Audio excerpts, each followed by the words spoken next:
And I'm at that time, sir. Oh, hello to anyone who's there, assuming anyone is there, of course. I don't know. Uh, my name is SkitterSkreetch. You can call me Skitter, and I am, as I always am, a rat trapped within this cursed library, full to read books at the will of a lamp. Wait. Uh, I'm trying to stop doing so much sort of like pomp and stuff because I feel like it just takes away from the people who will watch these later. But yeah, so gonna try and be brief. Don't have much new today. Was investigating that little area where I found the Runyon stories yesterday. I found a few more of them, so I got about five. They're all pretty short. Well, I said about. I got five of them. They're all pretty short. So hopefully we'll just get through them. Nothing else I haven't read other than the Londons, but I am still saving them for my mysterious project that at some point I'll announce. But yeah, so I'm gonna get started with these. As always, if you have questions, need me to repeat something, wanna pop in, feel free to say something whenever, and I'll stop after probably every one of these because they're short to do a little bit of commentary and you know what they are. Yeah. Without further ado, unless anyone has something they want to say, let's get started. So, Snatching of Bookie Bob. That's the first one. Now, comes on the spring of 1931 after a long hard winter. The times are very tough indeed, what with the stock market going all to pieces and banks busting right and left, and the law getting very nasty about this and that. And one thing and another, many citizens of this town are compelled to do the best they can. There's very little scratch anywhere. Along Broadway, many citizens are wearing their last year's clothes. They have practically nothing to bet on the races or anything else, and it is a condition that will touch anybody's heart. So I'm not surprised to hear rumours that the snatching of certain parties is going on in spots, because while snatching is by no means an high-class business, it is even considered somewhat illegal. It's something that tied over the hard times.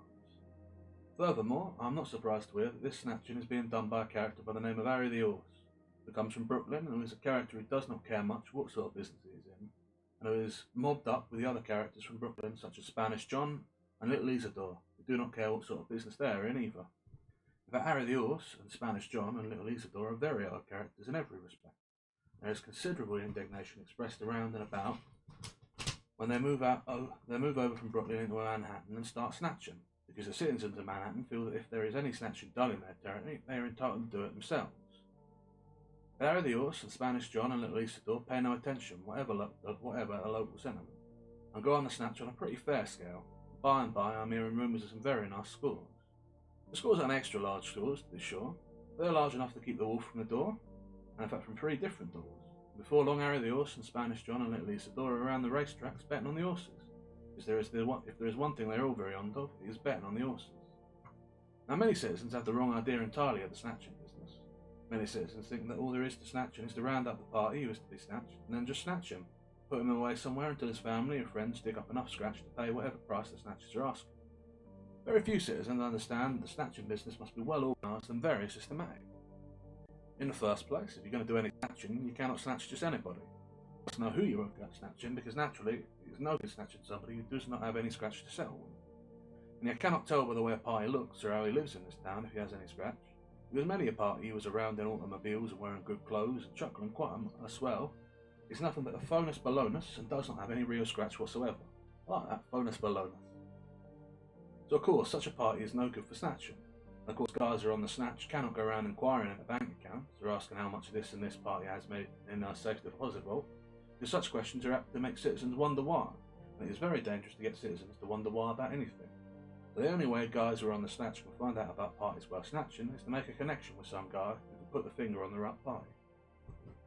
The finger guy must know the party. Must know the party he fingers has plenty of ready scratch to begin with.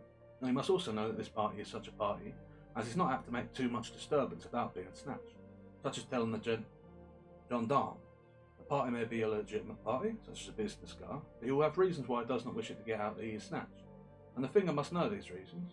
Maybe the party is not leading the right sort of life, just running around with blonde when he has an ever-loving wife and 7 children in Mamaroneck, but does not care to have his habits known and is apt to happen if he is snatched, especially if he is snatched when he is with the blonde.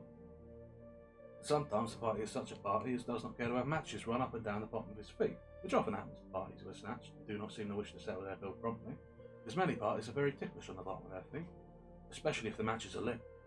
On the other hand, maybe a party is not a legitimate guy, such a party who's running a crap game or a swell speakeasy, whereas some other dodgy does not care to have come out, and also does not care about having his feet tickled.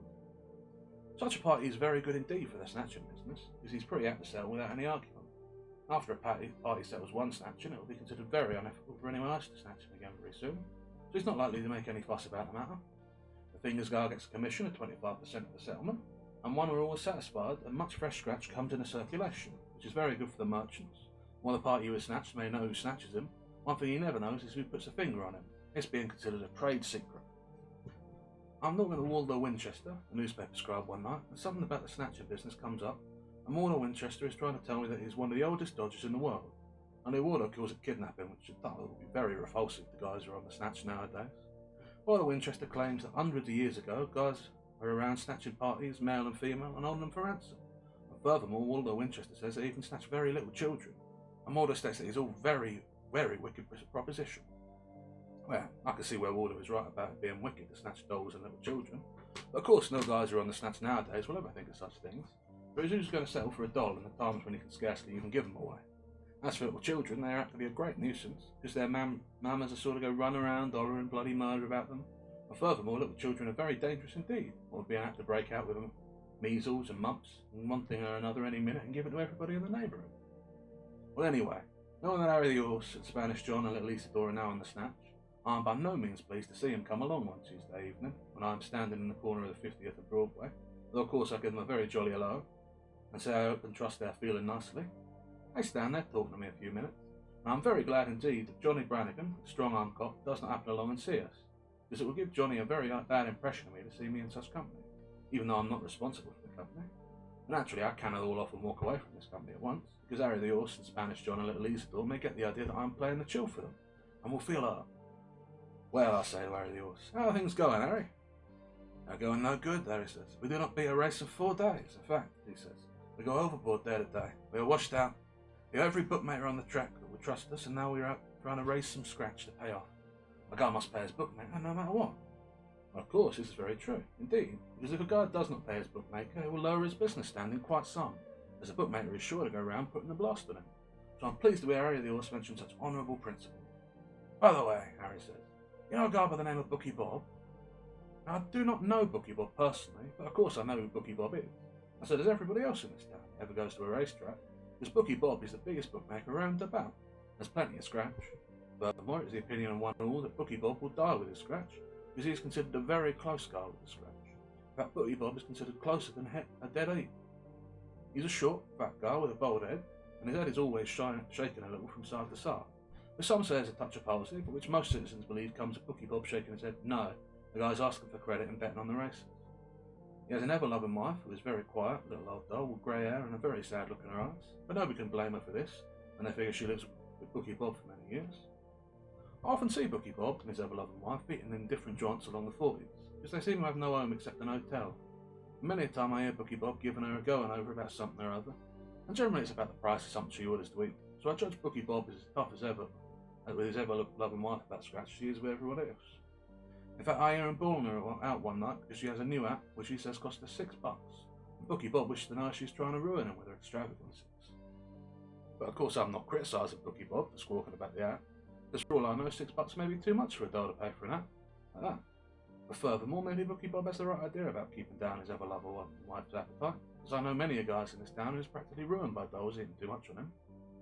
Well, I says to Harry the Horse, if Bookie Bob is one of the bookmakers you are, I'm greatly surprised to see that you seem to have both eyes in your head, because I never before heard of Bookie Bob letting anybody owe him without giving him at least one of their eyes for security.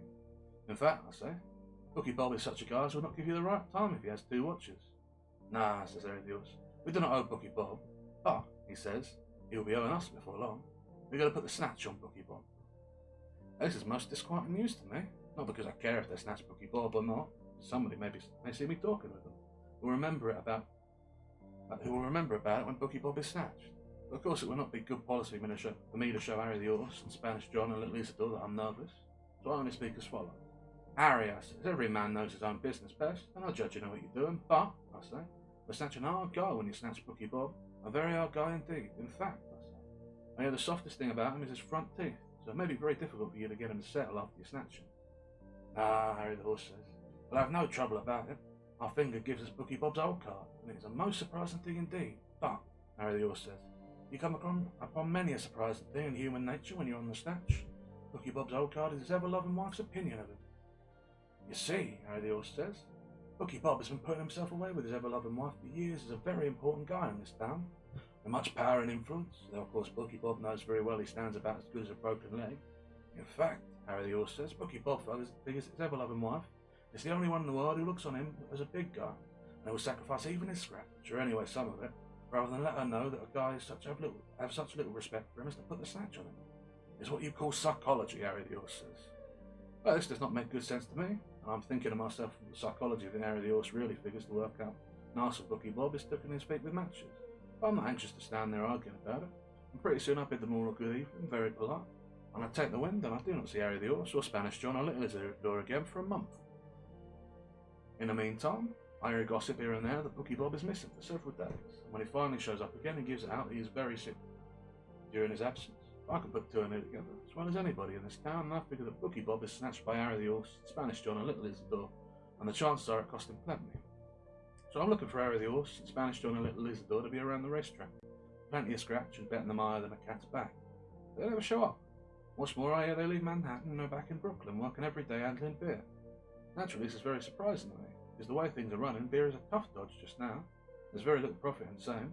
And I figure that with the scratch they must have made of Bookie Bob, Harry the Horse, and Spanish John and Little Isidore have a right to be taking things easy. Now one night I'm in a good time Charlie Bernstein's little speaking 40, then 48th Street, talking of this and that with Charlie, when in comes Harry the Horse, looking very weary and by no means prosperous. Naturally I give him a large hello, and by we get to gammon together, and ask him whatever becomes of Bookie Bob matter, the Bookie Bob matter, and Harry the Horse tells me as follows. Yes, Harry the Horse says, we snatched Bookie Bob all right. In fact, we snatched him the very next night after we were talking to you, or on Wednesday night. Our finger tells us Bookie Bob's going to wake over in his old neighbourhood on 10th Avenue, near 38th Street, and this is where we pick him up. He's leaving the place in his car along about midnight, and of course Bookie Bob is alone, as he seldom lets anybody ride with him, because he's the wear and tear on his car cushion. And Little Isidore swings our fiver in front of him and makes him stop.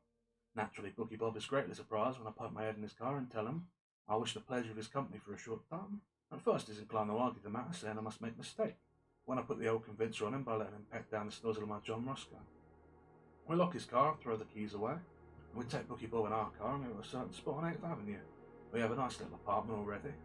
When we get there, I tell Bookie Bob that he can call up anybody he wishes and state that his snatch is on him, and it will require 25 G's cash money to take it off. But of course I also tell Bookie Bob that he is not to mention where he is, that something may happen to him. Well, I always say one thing of Bookie Bob. Though everybody is always wearing the sacks on him and saying he's no good, he takes it like a gentleman, very calm and businesslike.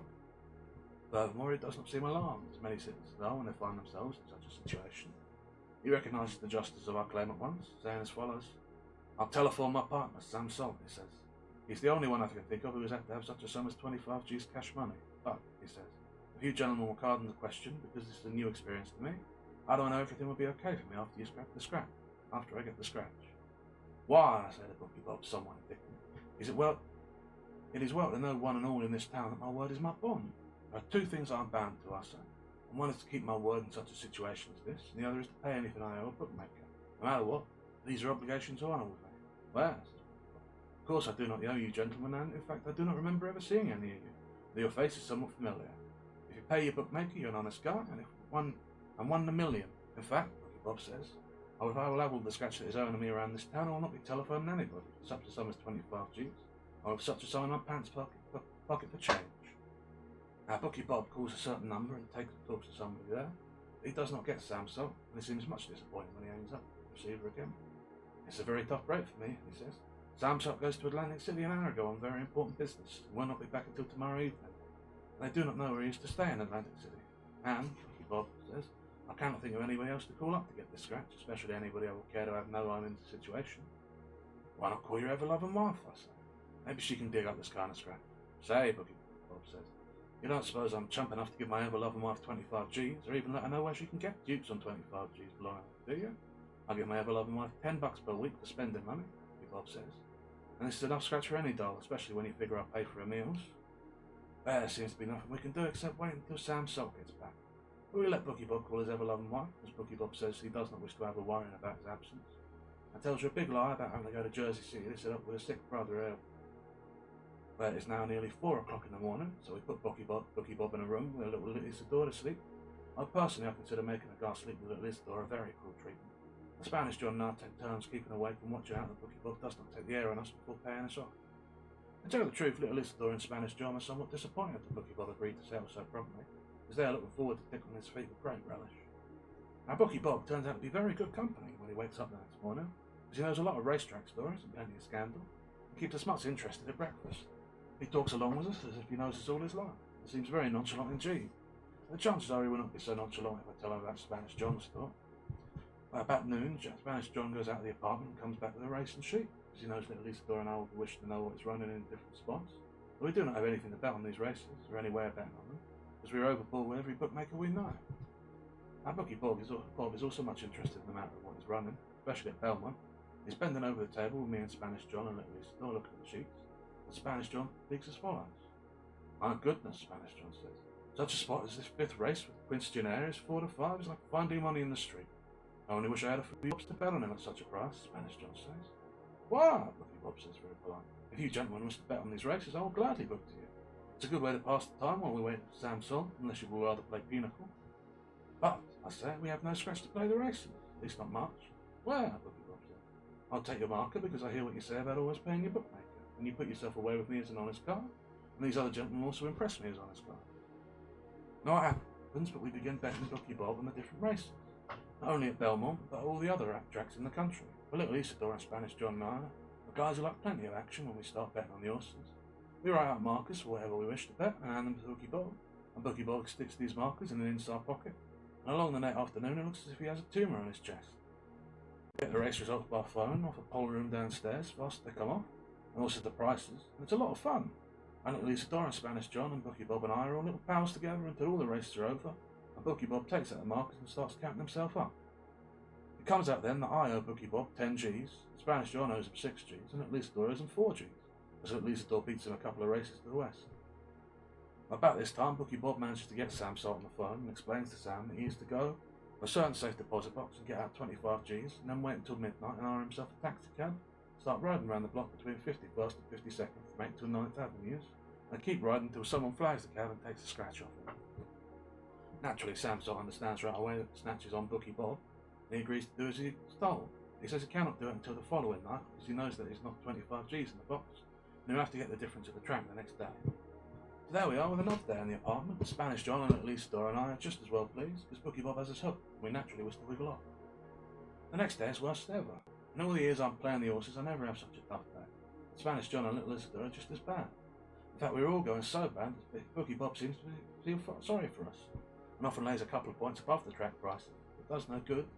At the end of the day, I'm in a total of 20 G's, where Spanish John owes 15, and little Isidore 15. A total of 50 G's among the three of us. We are never any hands to hold post-mortems our bad days, so little Isidore goes out to a delicatessen store and nogs in a lot of nice things to eat. We have a fine dinner, and then we sit around with Bookie Bob telling stories, and even singing in a few songs together until it's time to meet Sam Salt. It comes on midnight, Spanish John goes out and lays for Sam, gets a little valise off Sam Salt, and Spanish John comes back to the apartment, and we open the valise, and the 25 G's are there okay. We cut the scratch 3-way. I tell Bookie Bob he's free to go on about his business and good luck to him. At that, Bookie Bob looks at me as if he is very much surprised and says to me like this. Well, gentlemen, thank you for your courtesy, but what about the scratch you owe me? What about these markers? Surely, gentlemen, you will pay your bookmaker. Of course, we owe Bookie Bob these markers, all right? And of course, a man must pay his bookmaker, no matter what. So I hand over my bet, and Bookie Bob puts down something in a little notebook, and then he takes out his kit. And Spanish John and little Isidore hand over their dough too, and Bookie Bob puts down something more in the little notebook.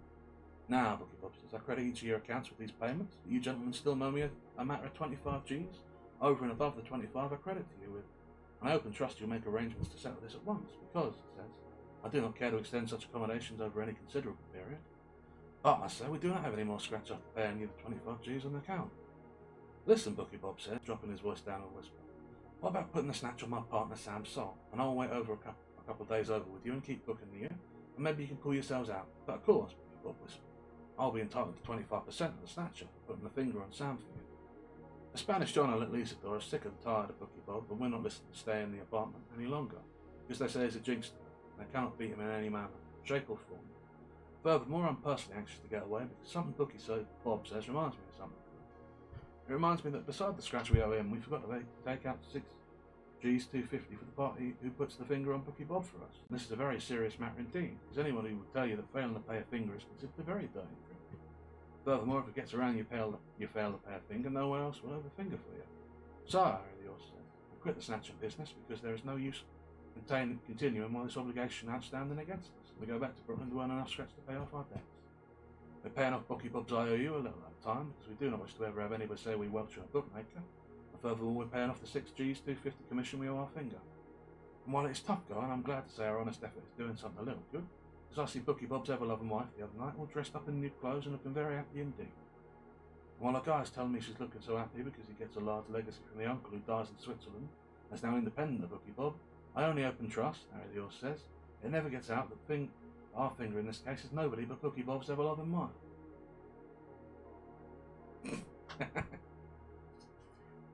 Fair enough, yeah. I like that. This is the light book I was hoping to find yesterday. That's good. There's not too much to it. It's just a little, like a little reminiscence, really, of the story of a little heist with some characters. But there's something very charming and compelling about that. I love the way that it's always all 3 of their names: Harry the Horse, Spanish John, and Little Isidore, all at once. That's good.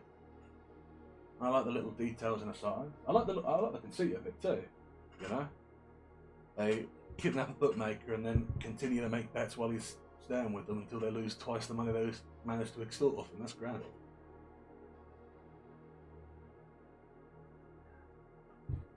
I also really like how just generally crooked they are. Like everyone in this story is.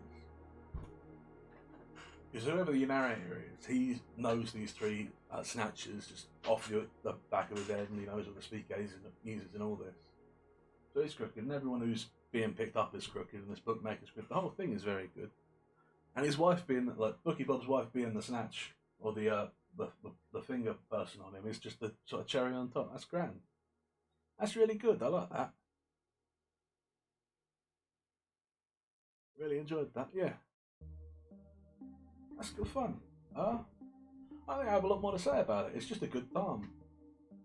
I think there's not a lot of like weight to it. It's not a very emotional story, but it's good and it's light and it's upbeat. It's very readable, and the way that the words flow is very good too. Like there's a good patter to it, but I think made me rush a little bit, which maybe isn't great for your listening. So I try not to do that as much as the next one. But it flows. It wants to go far. Like it is a story that feels like it's being told to you far.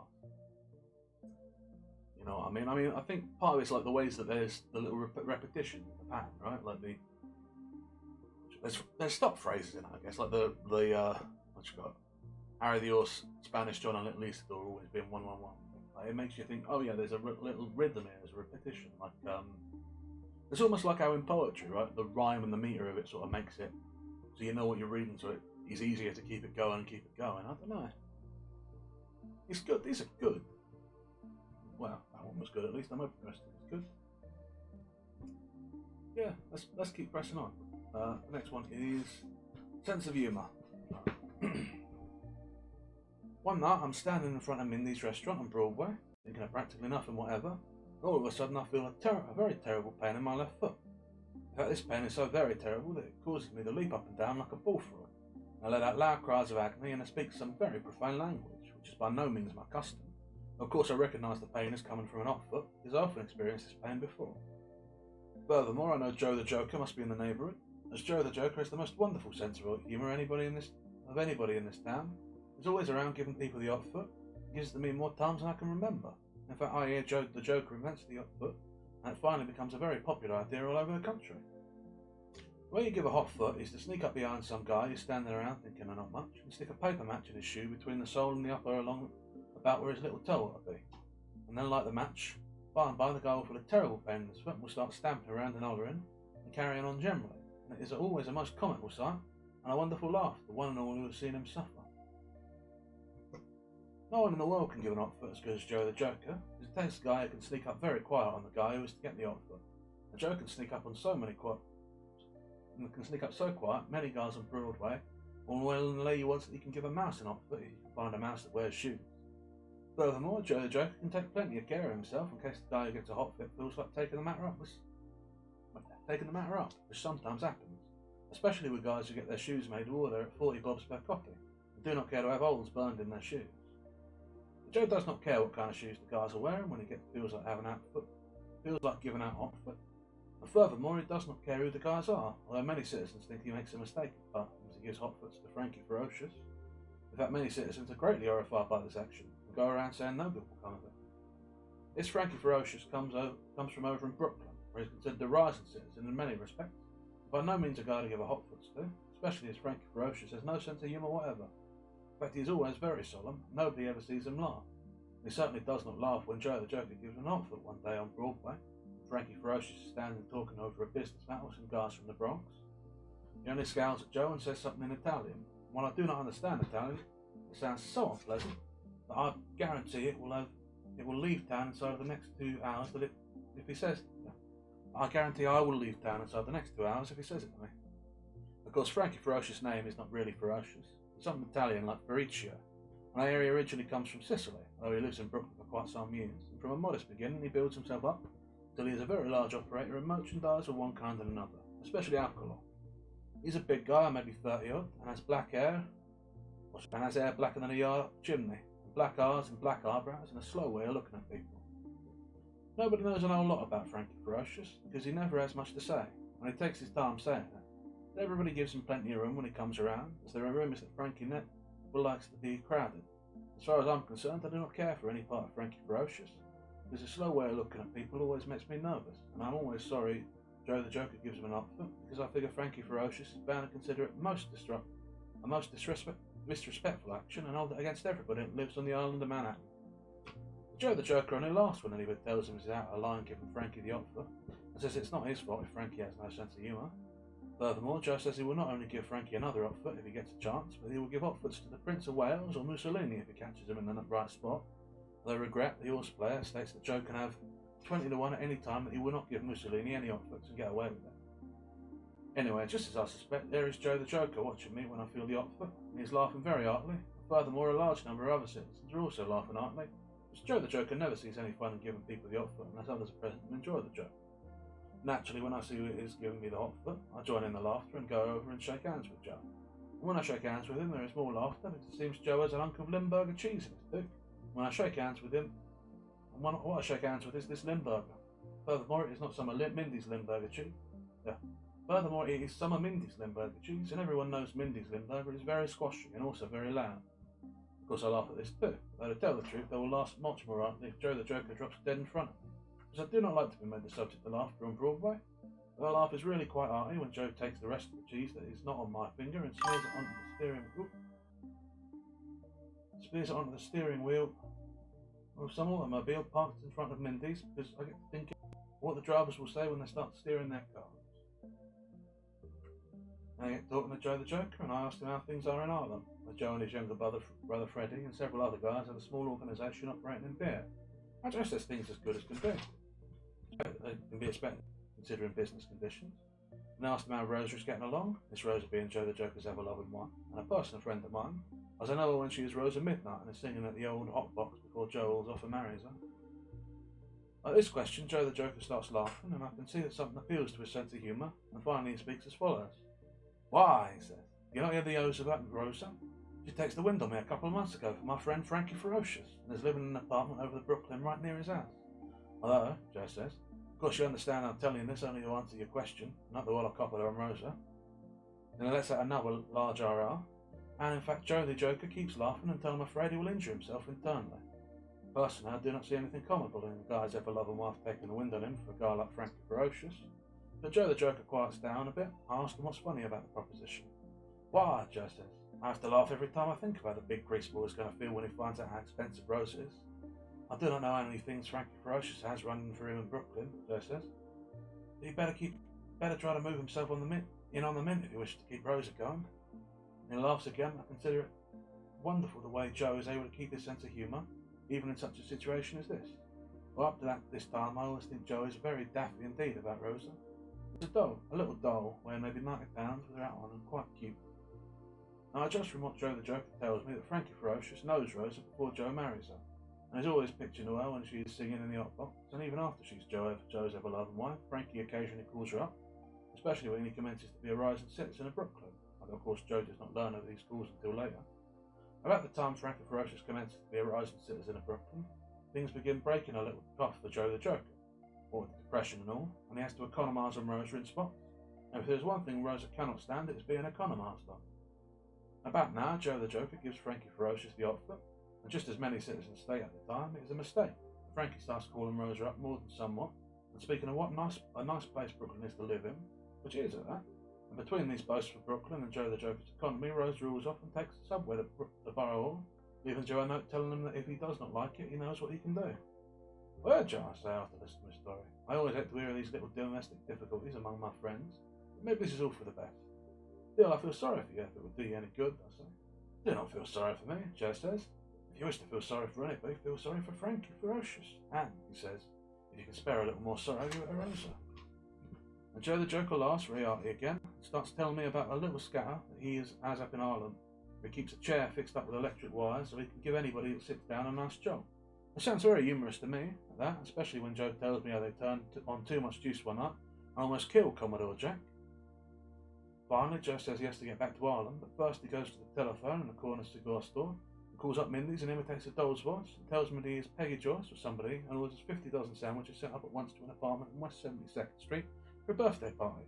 Though of course there is no such number as he gives, and nobody there will wish 50 dozen sandwiches if there is such a number. And Joe gets in his car and starts off, and while he is waiting for the traffic lights at 50th Street, I see citizens on the sidewalk making sudden leaps and looking around very fierce. I know Joe the Joker is plugging them with pellets made out of tinfoil, which he fires from a rubber band he hooked between his thumb and forefinger. Joe the Joker is very expert with this proposition. It's very funny to see the citizens jump, although once or twice in his life Joe makes a miscue and knocks out somebody's eye. But it's all in fun and shows you what a wonderful sense of humour Joe has. A few days later I see by the papers where a couple of Harlem guys Joe the Joker is mobbed up with are found done up in sacks over in Brooklyn, very dead indeed. And the coppers say it's because they're trying to move in on certain business enterprises that belong to nobody but Frankie Ferocious. But of course the coppers do not say Frankie Ferocious. Puts these guys in the sacks because in the first place Frankie will report them to the headquarters if the coppers say such a thing about him. And in the second place, putting guys in sacks is strictly a St. Louis idea. And to have a guy put in a sack properly, you have to send him to St. Louis for experts in the matter. Now putting a guy in a sack is not as easy as it sounds, and in fact it takes quite a lot of practice and experience. To put a guy in a sack properly, you have to put him in sleep, because naturally no guy's going to walk in the sack wide awake unless he's a plump sucker. Some people claim the best way to put a guy to sleep is to give him a sleeping powder of some kind and a drink. But the real experts just tap the guy on the noggin with a blackjack, which saves the expense of buying the drink. Anyway, after the guy's asleep, you double him up like a pocket knife, tie a cord or a wire around his neck and under his knees. And you put him in a gunny sack and leave him someplace, and by, when the guy wakes up and finds himself in the sack, naturally he wants to get out, and the first thing he does is to try and straighten out his knees. This pulls the cord around his neck up so tight, after a while the guy's all out of breath. So then when somebody comes along and opens the sack, they find the guy dead, and nobody's responsible for this unfortunate situation, because after all the guy really commits suicide, because if he does not try to straighten up his knees, he may live to a ripe old age if he recovers from the tap of the noggin. A couple of days later I see by the papers where 3 Brooklyn citizens are scragged as they are walking peaceably along Clinton Street. The scragging being done by some parties in an automobile who seem to have a machine gun. The papers state the citizens are friends of Frankie Ferocious, and it is rumoured that the parties with the machine gun are from Ireland. I judge by this there is some trouble in Brooklyn, especially as about a week after the citizens are scragged in Clinton Street, another Ireland guy is found done up in a sack, like a Virginia ham near Prospect Park. And now is it that Joe the Joker's brother, Freddie, and I know Joe is going to be greatly displeased by this. By and by, it gets so nobody in Brooklyn will open as much as a sack of potatoes without first calling in the gendarmes for fear a pair of number 8 shoes will jump out at them. Now one night I see Joe the Joker, and this time he is all alone. And I wish to say I'm willing to leave him all alone because something tells me he's hotter than a stone, but he grabs me as I'm going past, so naturally I stop to talk to him, and the first thing I say is how sorry I am about his brother. Well, Joe the Joker says, Freddie is always kind of a sap. Rosa calls him up and asks him to come over to Brooklyn to see her. She wishes to talk to Freddie about getting me to give her a divorce, Joe says. She can marry Frankie Ferocious, I suppose. Anyway, he says, Freddie tells Commodore Jake why he's going to see her. Freddie always likes Rosa and thinks maybe he can patch it up between us. So, Joe says, he winds up in a sack. They get him after he leaves her apartment. I do not claim Rosa will ask him to come over if she has any idea he'll be sacked, Joe says. But he says she is responsible. She's a bad luck doll. And he starts to laugh. And at first I'm greatly horrified, thinking it's because something about Freddie being sacked strikes his sense of humour. When he says to me like this, say, he says, I'm going to play a wonderful joke on Frankie Ferocious. Well, Joe, you're not asking me for advice, but I'm going to give you some free, gratis, and for nothing. Do not play any jokes with Frankie Ferocious, as I hear he has no more sense of humour than a nanny gun. I hear Frankie Ferocious will not laugh if you have Al Johnson, Eddie Cantone, Ed Wynn and Joker telling him jokes all at once. In fact, I hear he is a tough audience. Ah, Joe the Joker says, he must have some sense of humour somewhere to stand for Rosa. I hear he's daffy about her. In fact, I understand she's the only person in the world he really likes and trusts. But I must play a joke on him, and have myself delivered to Frankie Ferocious in a sack. Of course, I have to laugh at this myself, and Joe the Joker laughs with me. Personally, I'm laughing just at the idea of anybody having themselves delivered to Frankie Ferocious in a sack, especially Joe the Joker. Of course, I have no idea Joe really means what he says. Listen, Joe says finally. A guy from St. Louis is a friend of mine, is doing most of the sackings of Frankie Ferocious. His name is Ropes McGonagall. In fact, Joe says, he's a very dear old pal of mine, and he has a wonderful sense of humour like me. Ropes McGonagall has nothing whatsoever to do with sacking Freddie, Joe says. He's very indignant about it, because he finds out Freddie is my brother, so he's anxious to help me play a joke on Frankie. Only last night, Joe says, Frankie Ferocious sends for Ropes, and tells him he would appreciate it a special favour if Ropes would bring me to him in a sack. I suppose, Joe says, and Frankie Ferocious hears from Rosa what Freddie is bound to tell her about my idea on divorce. I have very strict ideas on divorce, Joe says, especially where Rosa's concerned. I asked him what's this before I ever do her, and Frankie Ferocious such a favour as giving her a divorce. Anyway, Joe the Joker says, Ropes tells me about Frankie Ferocious propositioning him, so I send Ropes back to Frankie Ferocious to tell me he knows I am to be in Brooklyn tomorrow night, and furthermore, Ropes tells Frankie that he will have me in a sack in no time. And so he will, Joe said. Oh, I said. Personally, I see no percentage of being delivered to Frankie Ferocious in a sack. Because as near I can make out from what I read in the papers, there's no future for a guy in a sack that goes to Frankie Ferocious. Well, I can't figure out, I say. It's where the joke on Frankie comes in. Why, Joe the Joker says. The joke is I will not be asleep in the sack, and my hand will not be tied.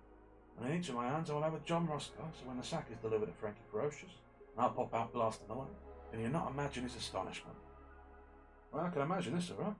In fact, when I get to thinking of the look of surprise that is bound to come over Frankie Ferocious's face, when Joe the Joker comes out in the sack, I have to laugh, and Joe the Joker laughs right along with me.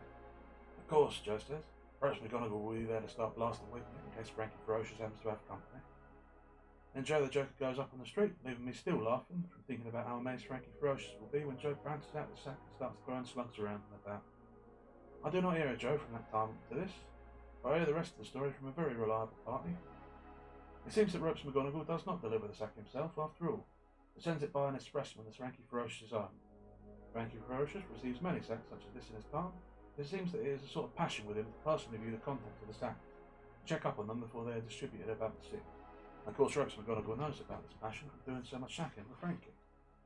When the expressman takes the sack into Frankie's house, Frankie personally lugs it down into his basement, and there he acts with a big jug of rum of John Roscoe and fires 6 shots into the sack, because it seems Ropes McGonagall tips him off to Joe the Joker's plan to pop out the sack and start blasting. I hear Frankie Ferocious has a very strange expression on his pan, and his laugh the only laugh anybody ever hears from him when the gendarmes break in and put the arm on him for murder. It seems that when Ropes McGonagall tells Frankie of Joe the Joker's plan, Frankie tells Ropes what he's going to do with his own hands before opening the sack. Naturally, Ropes speaks to Joe the Joker of Frankie's idea about filling the sack full of slugs, and Joe's sense of humour comes right out again. So, band and gang, but otherwise as right as rain in the sack that is delivered to Frankie Ferocious, is by no means Joe the Joker, but Rosa.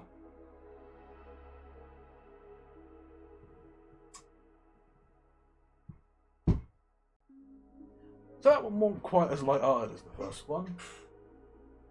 It's still quite funny. It's well written and light-hearted in the same time, but it's a little bit grimmer in its subject matter.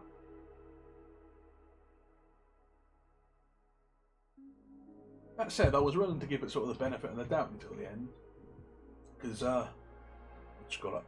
while there's violence going on and there's death, it's all deaths of people who are mobbed up, people who are involved in the lifestyle. But that's a very grim final twist there. Quite a dark joke on the part of our fellow Joe the Joker. Yeah, don't really know what to say about that. I'm quite conflicted because most of the story I did enjoy, and I do think a lot of Joe's jokes, while annoying to people who have played them, are quite funny. But that last one is, I mean, what do you call it? There's some humour in it. It's a good trick to play on someone. It's very clever. But he does murder, or well, I guess force a man who loves a woman to murder her because she scorned him. Like, it's a very, now I'm thinking about it.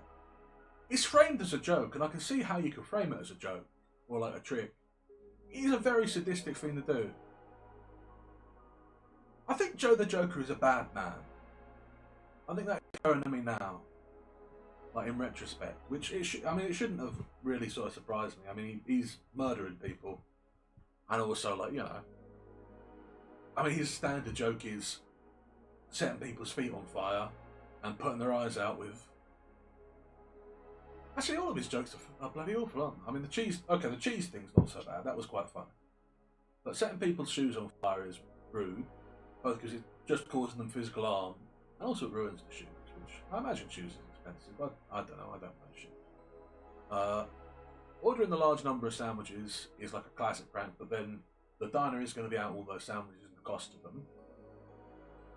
Putting people's eyes out with pellets is, as a deck, is... Yeah, Joe the Joker's a bad man. He's a very bad man, and he's being framed as funny in this book, and it makes me think he's funny. And you know what, maybe he is funny, but he's also a very bad man. Gets you, doesn't it? Well, I sort of respect it, actually. Like, not Joe the Joker, but like the writing behind it, because it means that Joe the Joker is in fact, in retrospect, Joe the Joker is a monster. He's a very bad man. But everything he does is awful other than the cheese thing, and even that's kind of messed up. And the fact that he is framed as being this wonderful jokester in this book, and I believe it right up until the end. Damon Runyon's quite a good writer. I like that. These aren't like as emotionally impactful as some of the other stuff we've read, but they're also very short and they're very snappy. I'm having a good time with these. I'm pretty sure I emptied out the pile where I got these, or I'd try and see if I can find more.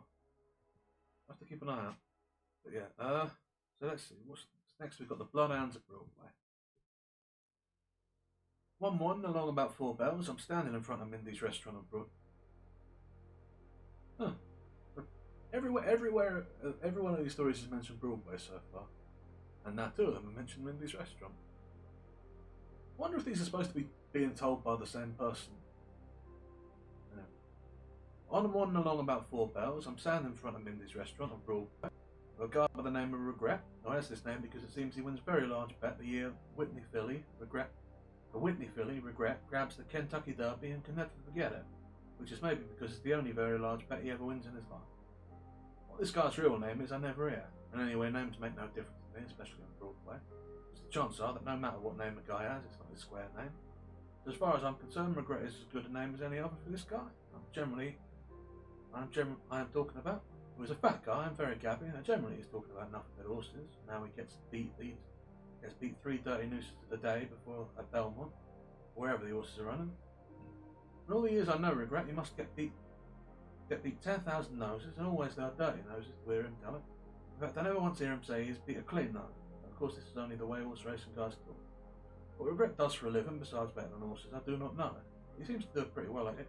He's always round and about, generally well dressed, with a lot of big cigars sticking up out of his vest pocket. It's generally pretty quiet on Broadway along about 4 bells in the morning, because at such an hour the citizens are mostly in speakeasies and nightclubs, and on the morning I am talking about it's very quiet indeed, except for a guy by the name of Marvin Clay hollering at a young doll because she will not go into a taxi cab with him to go to his apartment. Of course, Regret and I do not pay much attention to such a scene, except the Regret's remarks that the young doll seems to have more sense than you'll expect to see in a doll loose on Broadway at 4 bells in the morning, because it's well known that, to one end and all, any doll who goes to Marvin Clay's apartment either has no brains whatever or wishes to go there. This Marvin Clay is a very prominent society guy who was a great hand for hanging out in nightclubs, And he has plenty of scratch which comes down to him from his old man, who makes it out of railroads and one thing and another. But Marvin Clay is the most obnoxious character, being loud and ungentleman at all times on account of having all this scratch, and been always very rough and abusive with the young dolls, such as work in nightclubs, and have to stand for such treatment from Marvin Clay because he's a very good customer. He's generally in evening clothes, but he's seldom around and about except in the evening, and he's maybe 50 years old and has a very ugly mug, which is covered with blotches and pimples, but of course a guy who has so much scratch as Marvin Clay does not have to be so very handsome as that. And he's very welcome indeed wherever he goes on Broadway. Personally, I wish no part of such a guy as Marvin Clay, and I suppose in my time on Broadway I'll see 1,000 guys like him. And there'll always be guys like Marvin Clay on Broadway, as long as they have old men who make plenty of scratch out of railroads to keep them going. Well, by and by, Marvin Clay gets the doll into the taxi cab, and away they go, and it's all quiet again on Broadway, and Regret and I stand there, speaking of this and that, and one thing and another, when along comes a very strange-looking guy and two very strange-looking dogs. The guy is so thin, I figure he must be about 2 pounds lighter than a stack of wheats. He has a long nose and a sour face, and is wearing a floppy old black felt hat, and he has on a flannel shirt and baggy corduroy pants, and a Seymour coat, which is a coat that lets you see more hip pockets than coat. Personally, I never see a stranger-looking guy on Broadway, and I wish to say I see some very strange-looking guys on Broadway in my day. If the guy is strange-looking, the dogs are even stranger-looking, because they have big heads and jowls that hang down like an old-time faro bank dealer's, and long ears the size of bed shapes. Furthermore, they have wrinkled faces and big round eyes that seem so sad that I half expect to see them burst out crying. The dogs are a sort of black and yellow in colour, and have long tails that they are so thin you can see their ribs sticking out their eyes. I can see at once that the dogs and the guy leading them can use a few hamburgers very nicely, and so can a lot of other guys on Broadway at this time, leaving out the dogs.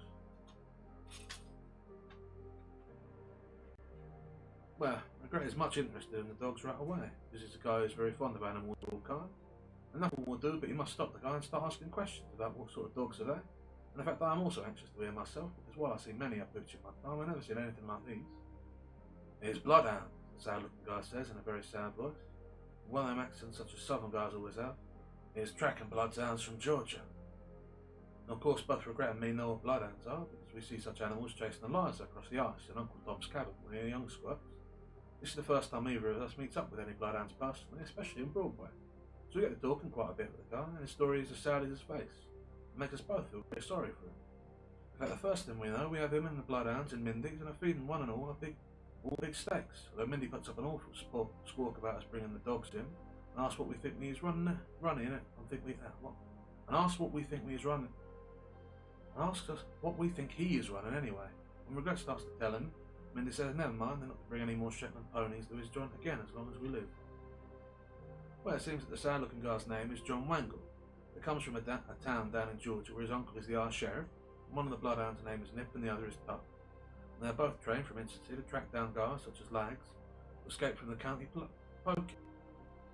Bad niggers and one thing and another, and after John Wangle gets the kinks out of his belly on Mindy's steaks and starts talking good, you must either figure him an high-class liar or the hound's the greatest man-trackers the world ever sees. Now looking at the dogs after they swallow 6 big sirloins apiece, and a lot of matzahs, which Mindy has left over from the Jewish holidays, a job lot of goulash from Dinah Bill, and some other odds and ends, the best I can figure them is hearty eaters, because they are now lying down on the floor with their faces hidden behind their ears, and snoring so loud you can scarcely hear yourself think. How John Wangle comes to be in New York with these bloodhounds is quite a story indeed. It seems that a New York guy drifts into John's old home down in Georgia, where the bloodhounds are tracking down a bad nigger, and this guy figures out it would be a wonderful idea to take John Wangle and the dogs up to New York and hire them out to the movies to track down the villains in the pictures. When they get to New York, it seems the movies have other arrangements for tracking down their villains, and the guy runs out of scratch and blows away, leaving John Wangle and the bloodhounds stranded. So here John Wangle is with Nip and Tuck in New York, and they are all living together in one room in a tenement house over West 49th Street. And things are pretty tough with them, because John does not know how to get back to Georgia unless he walks, and he hears that walking is no good south of Roanoke. When I ask him why he does not write to his uncle, the Irish sheriff down there in Georgia, John Wangle says there are 2 reasons, one being he cannot write, and the other his uncle cannot read. I ask him why he does not sell the bloodhounds, and he says it's because the market for bloodhounds is very quiet in New York, and furthermore, if he goes back to Georgia without the bloodhounds, his uncle is apt to knock his ears down. Anyway, John Wangle says he personally loves Nip and Tuck very dearly, and in fact he says it's only his great love for them that keeps him from eating one or the other, and maybe both in the past week, and his hunger is very great indeed. Well, I never before see Regret so much interested in any situation as he is in John Wangle and the bloodhounds.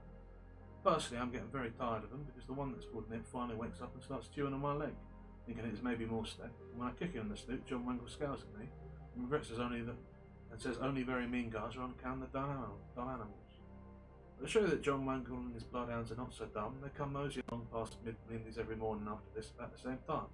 Regret is always there ready to feed, although he now has to take the grub out on the sidewalk, as Mindy will not allow the hounds in the joint again. Naturally, Nip and Tuck become very fond of Regret, but they are by no means fond of him as John Wangle, whose John is commencing to fat up very nicely. The bloodhounds are also taken on weight. Now what happens, but Regret does not show up in front of Mindy's for several mornings. And running, because it seems that Regret makes a very nice score for himself one day against the horses and buys himself a brand new tuxedo and starts stepping out around the nightclubs, especially around Missouri Martin's 300 Club, where there are many beautiful young dolls who dance around with no more clothes on them and will make a pad for a crutch. It is well known that Regret dearly loves such things. Furthermore, I hear reports around and about of Regret becoming very fond of a doll by the name of Miss Lovely Lou, who works in Miss Missouri Martin's 300 Club, and him getting in some kind of jam with Marvin Clay over this doll and smacking Marvin Clay in the kisser. So I figure Regret is getting a little simple as guys who hang around Broadway so long enough are bound to do. Now, when John Wangle and Nip and Tuck come around looking for a handout, there's nothing much doing for them, as nobody else around Mindy's feels any great interest in bloodhounds, especially such interest as causing a bar stakes. And soon Nip and Tuck are commencing to look very sad again, and John Wangle is downcast more than somewhat. It's early morning again, and warm, and a number of citizens are out in front of Mindy's as usual, breathing the fresh air, and along comes a police inspector by the name of McNamara, who's a friend of mine, with a bunch of plainclothes coppers with him, and Inspector McNamara tells me he's on the way to investigate the situation in an apartment house over in 54th Street, about 3 blocks away, where it seems a guy is shot, and not having anything else to do, I go with them, although as a rule I do not care to associate with coppers, because it arouses criticism from other citizens. Well, who is the guy who was shot but Marvin Clay, and he's stretched out on the floor in the living room of his apartment in evening clothes, with his shirt front covered with blood, and after Inspector McNamara takes a close peek at him, he sees that Marvin Clay is plugged smack dab in the chest, and he seems to be fairly dead. Furthermore, there seems to be no clue whatsoever to who does the shooting, and Inspector McNamara says it's undoubtedly a very great mystery, and will be duck soup for the newspapers, especially as they do not have good shooting mystery for several days. Well, of course, all this is none of my business, but all of a sudden I happen to think of John Wangle and his bloodhounds, and it seems to me it will be a great opportunity for them, so I say to the inspector as follows. Listen, Mac, I says, there's a guy here with a pair of man-tracking bloodhounds from Georgia, who are very expert in tracking down matters such as this, and, I say, maybe they can track down the rascal who shoots Marvin Clay, because the trail must be hotter than a mustard right now. Afterward, I hear there is much indignation over my suggestion, because many citizens feel that the party who shoots Marvin Clay is entitled to more consideration than being tracked down with bloodhounds. In fact, some think the party is entitled to a medal, but this discussion does not come up until later. Anyway, at first the inspector does not think much of my idea, and the other coppers are very sceptical and claim that the best way to do under the circumstances is to arrest everybody in sight and hold them as material witnesses for a month or so. But the trouble is there's nobody in sight to arrest at this time, except maybe me, and the inspector is a broad-minded guy, and finally he says, alright, bring on the bloodhounds. So I listen back to Mindy's, and sure enough, John Wangle and Nip and Tuck are out on the sidewalk, peering at every passing face, in the hope that maybe one of these faces will belong to Regret. It is a very pathetic sight indeed, but John Wangle cheers up when I explain about Marvin Clay to him, and hurries back to the apartment house with me so fast that he stretches Nip's neck a foot and is pulling Tuck along on his stomach half the time. When we get back to the apartment, John Wangle leads Nip and Tuck up to Marvin Clay, and they're snuffling him all over. It seems the bloodhounds are quite accustomed to dead guys. Then John Wangle unhooks their leashes and yells something at them, and the hounds begin snuffing all around and about the joint, with Inspector McNamara and the other coppers watching with great interest. All of a sudden, Nip and Tuck go bursting out of the apartment and into the street, John Wangle after them, and all the rest of us after John Wangle. They head across 54th Street back to Broadway, and the next thing anybody knows, they are doing plenty of snuffing around in front of Mindy's. By the by, they take off up Broadway with their nozzles to the sidewalk, and we follow them very excited, because even the coppers now admit it seems to be a sure thing that they are red hot on the trail of the party who shoots Marvin Clay. At first Nip and Tuck are walking, but pretty soon they break into a lope, and there we are loping after them. John Wangle, the inspector, and me, and the coppers. Naturally, such a sight as this attracts quite some attention, as we go along from many citizens staring at this hour, and by milkmen are climbing down off their wagons, and scavenger guys are leaving their trucks standing where they are, and newsboys are dropping everything, and one and all is joining in the chase. So by the time we hit Broadway and 56th, there is quite a delegation following the hound, with John Wangle in front, just behind Nip and Tuck, and yelling at them at now and then as follows. I'll do it, boys! At 56th Street, the hounds turn east off Broadway and stop at the door of what seems to be an old garage. this door being closed very tight. Nip and Tuck seem to wish to get through this door, so the inspector and the coppers kick the door open. And who is in the garage having a big crap game, but many prominent citizens of Broadway. Naturally, these citizens are greatly astonished at seeing the Bloodhounds, and the rest of us, especially the coppers, and they start running every which way, trying to get out of the joint, because crap shooting is quite illegal in these parts. The inspector only says, "Aha," and starts jotting down names in a notebook as if it is something he will refer to later. And Nip and Tuck are out of the joint, and almost as soon as they get in, and are snuffling on down 56. They stop at 4 more doors in 56th Street along, and when the coppers kick open these doors, they find they are nothing but speakeasies, although one is an up joint, and the citizens in these places are greatly put out by the excitement, especially as Inspector McNamara keeps jotting down things in his notebook. Finally, the inspector starts glaring very fiercely at the coppers with us, and anybody can see that he is much displeased to find so much illegality going on in this district, and the coppers are starting to wait Nip and Tuck quite freely, and one copper says to me like this, "Why," he says, "he's much ado nothing but stool pigeons." Well, naturally, the noises of John Wangle's yelling, and the gabble of the mob following the hounds makes quite a disturbance, and arouses many of the neighbourhood and the apartment houses and hotels in the side streets, especially as this is summer, and most everybody has their windows open. In fact, we see many tozzled heads poking out of windows and hear guys and dolls inquiring as follows, "What's going on?" It seems that when word gets about the Bloodhounds are tracking down the wrongdoer, it causes a great uneasiness all through the 50s, and in fact I afterwards hear that 3 guys are taken to the polyclinic suffering with broken ankles and several bruises from hopping out of windows in the hotels we passed in the chase, or from falling off fire escapes. Well, all of a sudden, Nip and Tuck swing back into 7th Avenue and pop into the entrance of a small apartment house, and go tearing up the stairs to the first floor. When we get there, these Bloodhounds are scratching vigorously at the apartment B2, and going woofle woofle, and we're all greatly excited indeed. But the door opens, and who is standing there but a doll by the name of Maud Milligan, who is well known to be one and all as the ever-loving doll of Big Nig, the crap shooter who is down in Hot Springs at this time, taking the waters, or whatever his guy's taking Hot Springs. Now, Maud Milligan is not such a doll as I will care to have any part of being red-headed, and very stern, and I am glad Nip and Tuck do not waste any more time in her apartment, and it takes for them to run through her living room and across her bed, because Maud is commencing to put the odd eye on such of us present as she happens to know. But Nip and Tuck are in and out in the joint before you can say scat, because it is only a 2-room apartment. And we are on our way down the stairs and back to 7th Avenue again, while Inspector McNamara is still jotting down something in his notebook. Finally, where these hands wind up, with about 400 citizens behind them, and everybody perspiring quite freely indeed from the exercise, at the door of Miss Missouri Martin's 300 Club, and the doorman, who is a guy by the name of Soldier Sweeney, tries to shoo him away, but Nip runs between Soldier's legs and upsets him, and Tuck steps in the soldier's eye and trotting over him, and most of the crowd behind the hounds tread on him in passing, so the old soldier's pretty well flattened out at the finish. Nip and Tuck are now more excited than somewhat, and go in zoomple in loud voices as they burst into the 300 Club with John Wangle and the law and all these citizens behind them. There's a very large crowd present, and Miss Missouri Martin is squatted on the back of a chair in the middle of the dance floor, and we enter and is about to start her show when she sees the mob surge in.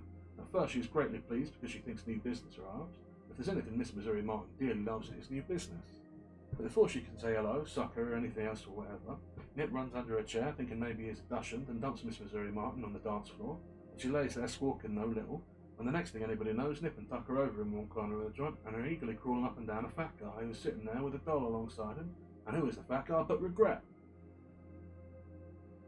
Well, as Nip and Tuck rush at Regret, he naturally gets up to defend himself, but they both hit him at the same time, and over he goes on top of the doll who is with him. There seems to be nobody but Miss Lovey Lou. She's getting quite a discussion with Regret's F-spread over her, and she is screaming quite some, especially when Nip lets her foot a tongue and washes her makeup off her face, reaching for Regret. In fact, Miss Lovey Lou seems to be more afraid of the Bloodhounds than she does of being squashed to death. But when John Wangle and I hasten to her rescue and pull her out from under Regret, she is moaning as follows, "Oh, do not let them devour her, I will confess." Well, there's nobody but me and John Wangle seem to hear this crack, because everybody else is busy trying to split out Regret and the Bloodhounds, and as John Wangle does not seem to understand what Miss Lovey Lou is mumbling about, I shove her off into the crowd and on back into the kitchen, which is now quite deserted, with all the help being out and watching the muss in the corner. I say to her like this, "What is it you confess?" I say, "Is it about Marvin Clay?" "Yes," she says, "it's about him, he's a pig," she says. "I shoot him and I'm glad of it. He's not satisfied with what he does to me 2 years ago, but he tries his deviltry on my baby sister. He has her in his apartment. When I go find out and go and get her, he says he will not let her go, so I shoot him. My brother's pistol," she says. "I take my baby sister home with me and I hope he's dead and gone where he belongs." "Well, no," I say. "I'm not going to give you any argument as to whether Marvin Clay belongs, but," I say, "you skip out here and go on home and wait until we can do something about this situation. Well, I'll go back and help Regret, who seems to be in a tough spot." "I do not let those terrible dogs eat him," she says. and with this she takes the breeze, and I return to the other room to find that there is much confusion indeed.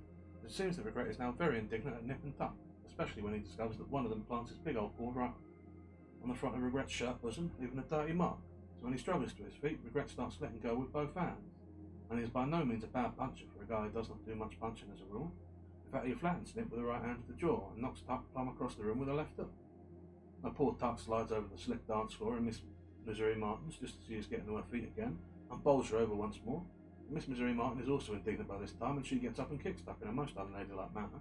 Of course, Tuck does not know so much about Miss Martin, but he's pretty sure his old friend Regret is only playing with him. So back he goes to Regret with his tongue out and his tail wagging.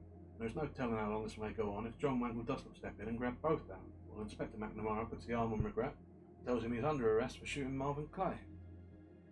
Well, of course, everybody can see at once that Regret must be the guilty party, alright? Especially when it's remembered that he had once had trouble with Marvin Clay. And once all present are looking at Regret in great disgust and saying he can see by his face that he's nothing but a degenerate type. Furthermore, Inspector McNamara makes a speech to Miss Missouri Martin's customers in which he congratulates John Wangle and Nip and Tuck on their wonderful work in tracking down this terrible criminal, at the same time putting in a few boosts for the police department. While Regret stands there paying very little attention to what the inspector is saying, but trying to edge himself over close enough to Nip and Tuck to give him the old foot. The customers applaud, and what Inspector McNamara says, Miss Missouri Martin gets up a collection of over 2 C's for John Wangle and his hands, not counting what she holds out for herself. Also, the chef comes forward and takes John Wangle and Nip and Tuck back in the kitchen and stuffs them full of food. The personnel will just as soon not have any of the food they serve at the 300 Club. They take Regret to the jailhouse, and he does not seem to understand why he's under arrest. He knows it has something to do with Nip and Tuck, and he tries to bribe one of the coppers to put the Bloodhounds in the same cell with him for a while. And naturally, the couple will not consider such a proposition. While Regret is being booked in the jailhouse, word comes around that Marvin Clay is not only not dead, but the chances are he will get well, which he finally does at that. Moreover, he finally bails Regret out, and not only refuses to prosecute him, but skips the country as soon as he is able to move. The Regret lays in the sneezer for several weeks at that, never letting on after he learns the real situation, he is not the party who floods Marvin Clay. Naturally, Miss Lovey Lou is very grateful to Regret for his wonderful sacrifice, and will no doubt become his ever-loving wife in a minute if Regret thinks to ask her, but it seems Regret finds himself brooding so much over the idea of an ever-loving wife, who is so handy with a Roscoe, that he never really asks. In the meantime, John Wangle and Nip and Tuck go back to Georgia on the dough they're collected by Miss Missouri Martin, and with a big reputation as man-trackers. This is all there is to the story, except that one night I ran into Regret with a suitcase in his hand, and he's perspiring very freely, although it is not so hot as that. When I ask him if he is going away, he says that he is indeed his general idea. Moreover, he says he's going very far away. Naturally, I ask him why this is, and Regret says to me as follows. Well, he says, ever since Big Ned the crap suit comes back from the hot springs and he has had a Bloodhounds track the suit of Marvin Clay, he's walking up and down looking at me out of the corner of his eye. In fact, Regret says, I can see that Big Nige is studying something over in his mind. And while Big Nige is a guy who's not such a fast thinker as others, I'm afraid he may finally think himself to a bad conclusion. I'm afraid, Regret says, Big Nige will think himself on the conclusion that Nip and Tuck are tracking me instead of the shooter, as many evil-minded guys are already whispering around and about, and that he may get the wrong idea about the trail leading to Lord Milligan's door. And that's the end. See, that one's a bit more light-hearted. I quite like that one. In fact, I think that one... I don't know. I do like that one. I'm trying to think what it is to put my finger on it, because it's not the dogs. I'm not a big fan of dogs. I'm not a huge fan of any of the characters particularly. I think what I like in this one is the neighbourhood of Broadway. I like quite how fundamentally criminal it is. How the police chasing a guilty man send so many people running as to flood the hospitals with visitors. Now, in order to track a single man, you run across 5 other dens of criminality just to see him. It appeals to me. It's like that phrase from, is it Melville? I like the disreputable coat. It strikes me as a disreputable city. And I'll be myself quite disreputable. I'm rather inclined to enjoy that. I'm trying to think what else there is. Not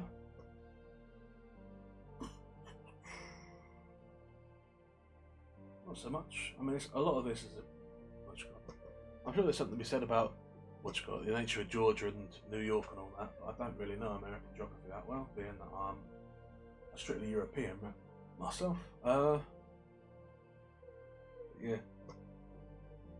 I also find it funny just how like comfortably the narrator is willing to associate with the inspector, the police officer, despite very clearly being involved in the lifestyle of all this bent going on. That I respect as well. Yeah, and it's nice to see a woman murderer. You know, too often you have these stories wind up with just a man doing it. It's nice to show that women can kill. I have a lot of respect for I forgot their name already. I'm terrible with names. Well, I've a lot of respect for the woman too, because if someone does you wrong and then takes your family and refuses to let them go, you're quite justified, I reckon, in shooting them. Only a shame Mr. Clay didn't wind up dead. Still, all's well in the end, I suppose. I'm trying to think if there's anything else to say, really. I don't think so, though. Let's keep on going then. It comes up mud. Next one.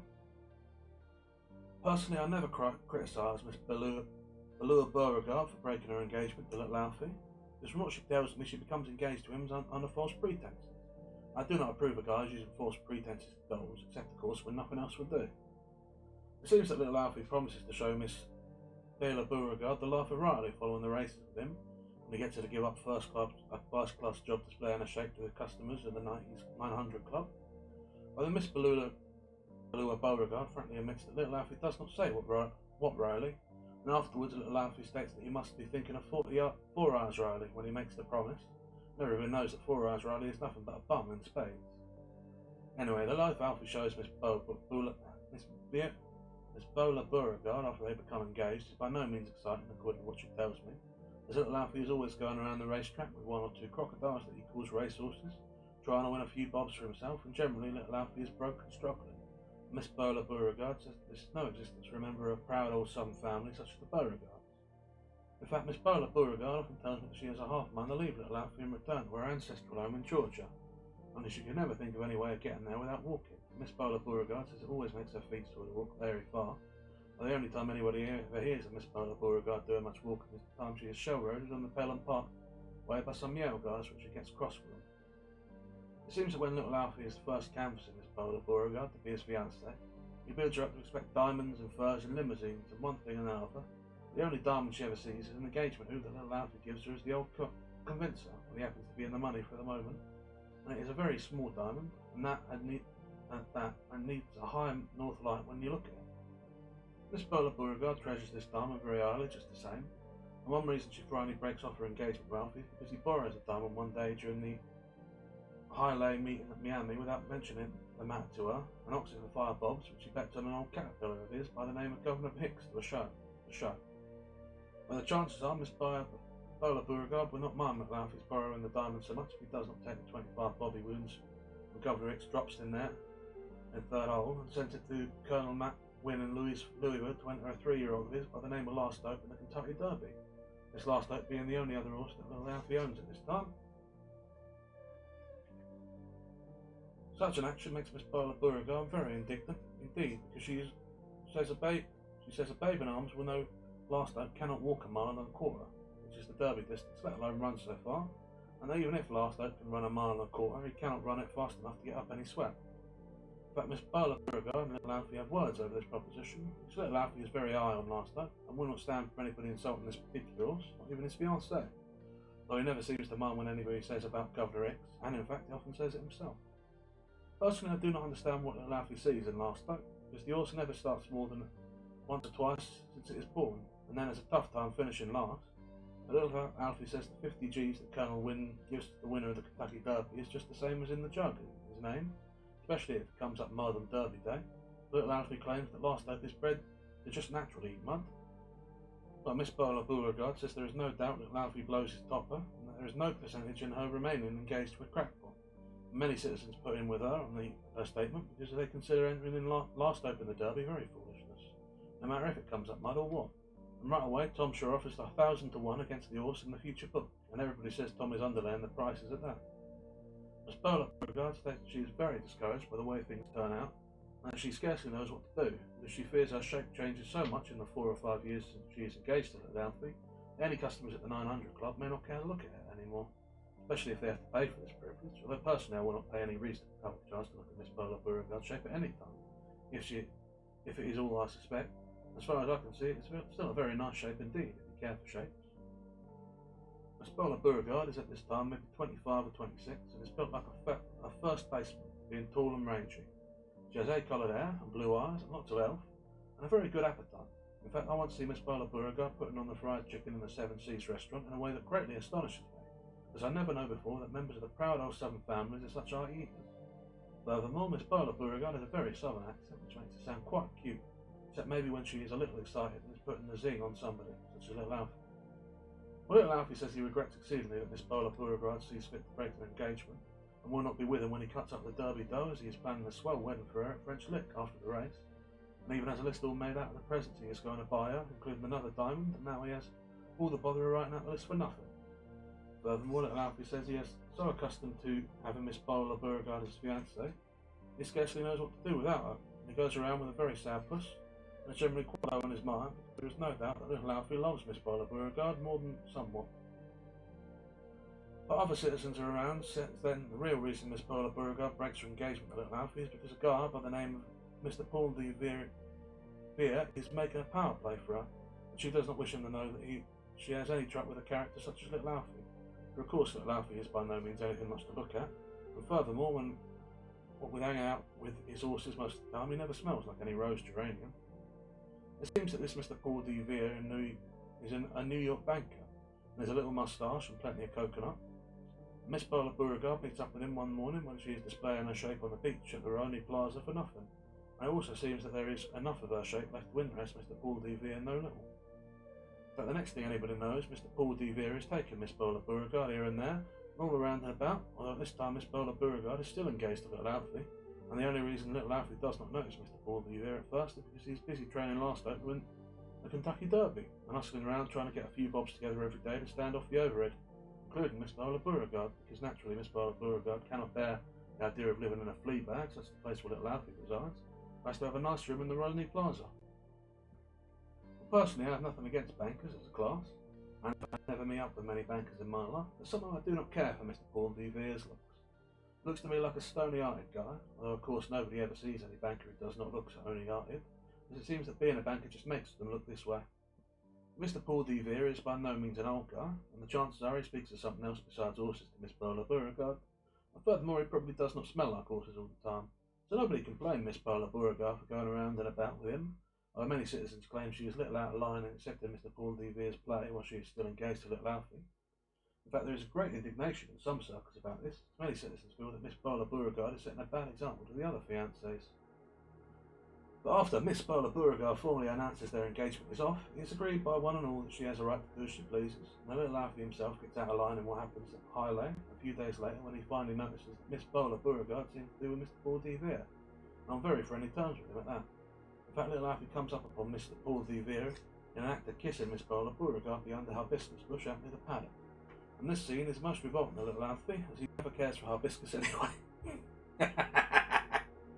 Okay, that got me. That got me.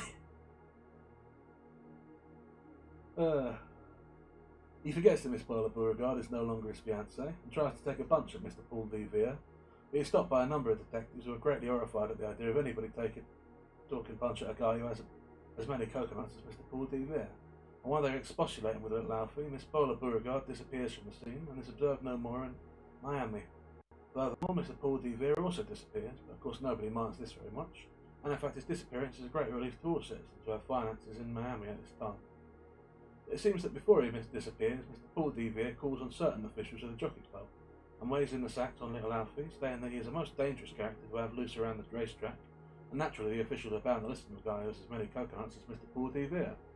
So a day or two later, old Cap Dunhane, the head detective around the racetrack, sends for little Alfie and asks him what he thinks will become of all the prominent citizens, such as bankers, if guys go around taking punches at them and scaring them half to death. And little Alfie cannot think of any answer to this conundrum offhand, especially as Cap Dunhane then asks little Alfie if it will be convenient for him to take his two horses elsewhere. Well, little Alfie can see that Cap Dunhane is hinting in a polite way that he is not wanted around Highley anymore, And little Alfie is a guy who can take an hint as well as the next guy, especially when Captain Dunlane tells him in confidence that the racing stewards do not seem able to get over the idea that some scallywag slips a firecracker into Governor X the day old Governor X runs third. As it seems from what Captain Dunlane says, the stewards consider it practically supernatural for Governor X to run third anywhere, any time. So there little Alfie is in Miami, as clean as a jaybird, with 2 horses on his hands, and nowhere to ship them to any place where horses are of any account. And it is quite a predicament indeed, and causes little Alfie to ponder quite some time. And the upshot of his pondering is that little Alfie scrapes up a few bob here and there, a few oats, and climbs on Governor X one day and boots him in the slats and tells him to giddy up, and away he goes out of Miami, headed north, riding Governor X and leading the last oat behind him on a rope. Naturally, this is considered a most unusual spectacle by one and all who witness it, and in fact is the first time anybody can remember a horse owner such as little Alfie riding one of his own horses off this way. And Gloomy Gus is offering a delay penalty plenty of 5-1 that Governor X never makes Palm Beach with little Alfie up, as it is well known that the old governor is bum legs and half out of wind, and is apt to pig at any time. It seems that Governor X makes Palm Beach all right with little Alfie up and going so easy that many citizens are around asking Gloomy for a price against Jacksonville. Furthermore, many citizens are now saying that little Alfie is a pretty smart guy, at least to think of such an economical idea, and numerous other horse owners are looking their stock over to see if they have anything to ride up north themselves. Many citizens are also saying that little Alfie gets a great break when Miss Barla Beauregard runs out on him, because it takes plenty of weight off him in the way of railroad fare, and one thing and another, it seems that little Alfie does not feel this way about the matter at all. It seems that little Alfie often thinks about Miss Barla Beauregard as he goes jogging along the north, and sometimes he talks to Governor X and Last Hope about her, especially the Last Hope, as little Alfie always considers Governor X somewhat dumb. Also, little Alfie sometimes sings sad love songs right out loud as he is riding along. For the first time he starts to sing, he frightens Last Hope and causes him to break loose from the lead rope and run away. Little Alfie is an hour catching him. After this, Last Hope gets so he does not mind little Alfie's voice so much, except when little Alfie tries to hit I see. The little Alfie is a very nice ride at that, because the weather is fine and the farmers along the road feed him and his horses. They have nothing whatever to worry about except a few saddle galls and about getting to Kentucky for the Derby in May. And here it is only late February, and anyway, little Alfie does not figure to ride any further than maybe Maryland. He's bound to make a scratch so he can ship from there. And one day little Alfie is riding along a road through a stretch of piney woods, a matter of maybe 90 odd miles north of Jacksonville, which puts him in the state of Georgia, when he passes a half plough field on one side of the road, near a ramshackle old house, and beholds a most unusual scene. A large white mule next to a plough is sitting down in the field, and a tall doll in sunbonnet and gingham dress is standing beside the mule, crying very heartily.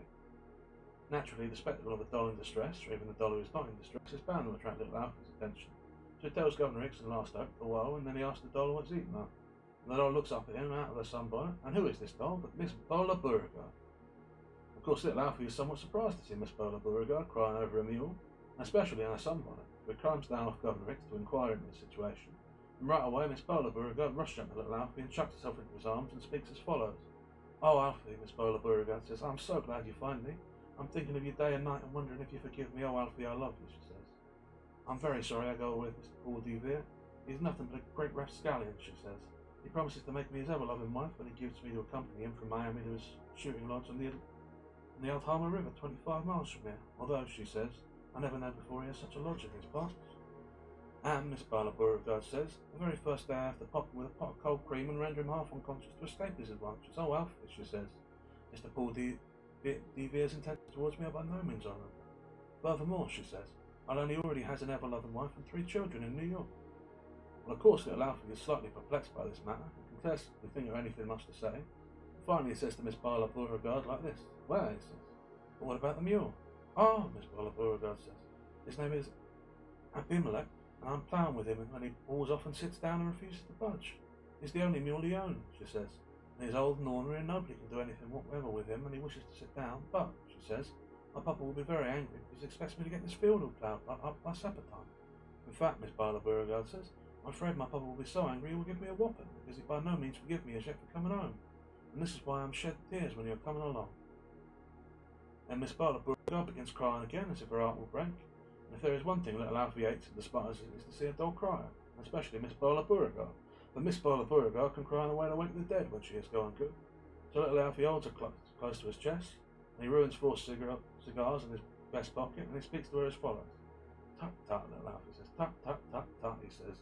"Dry your eyes now, and dry your eyes, and we'll just hitch old Governor X here to the plough and get the field ploughed quicker than you can say scat.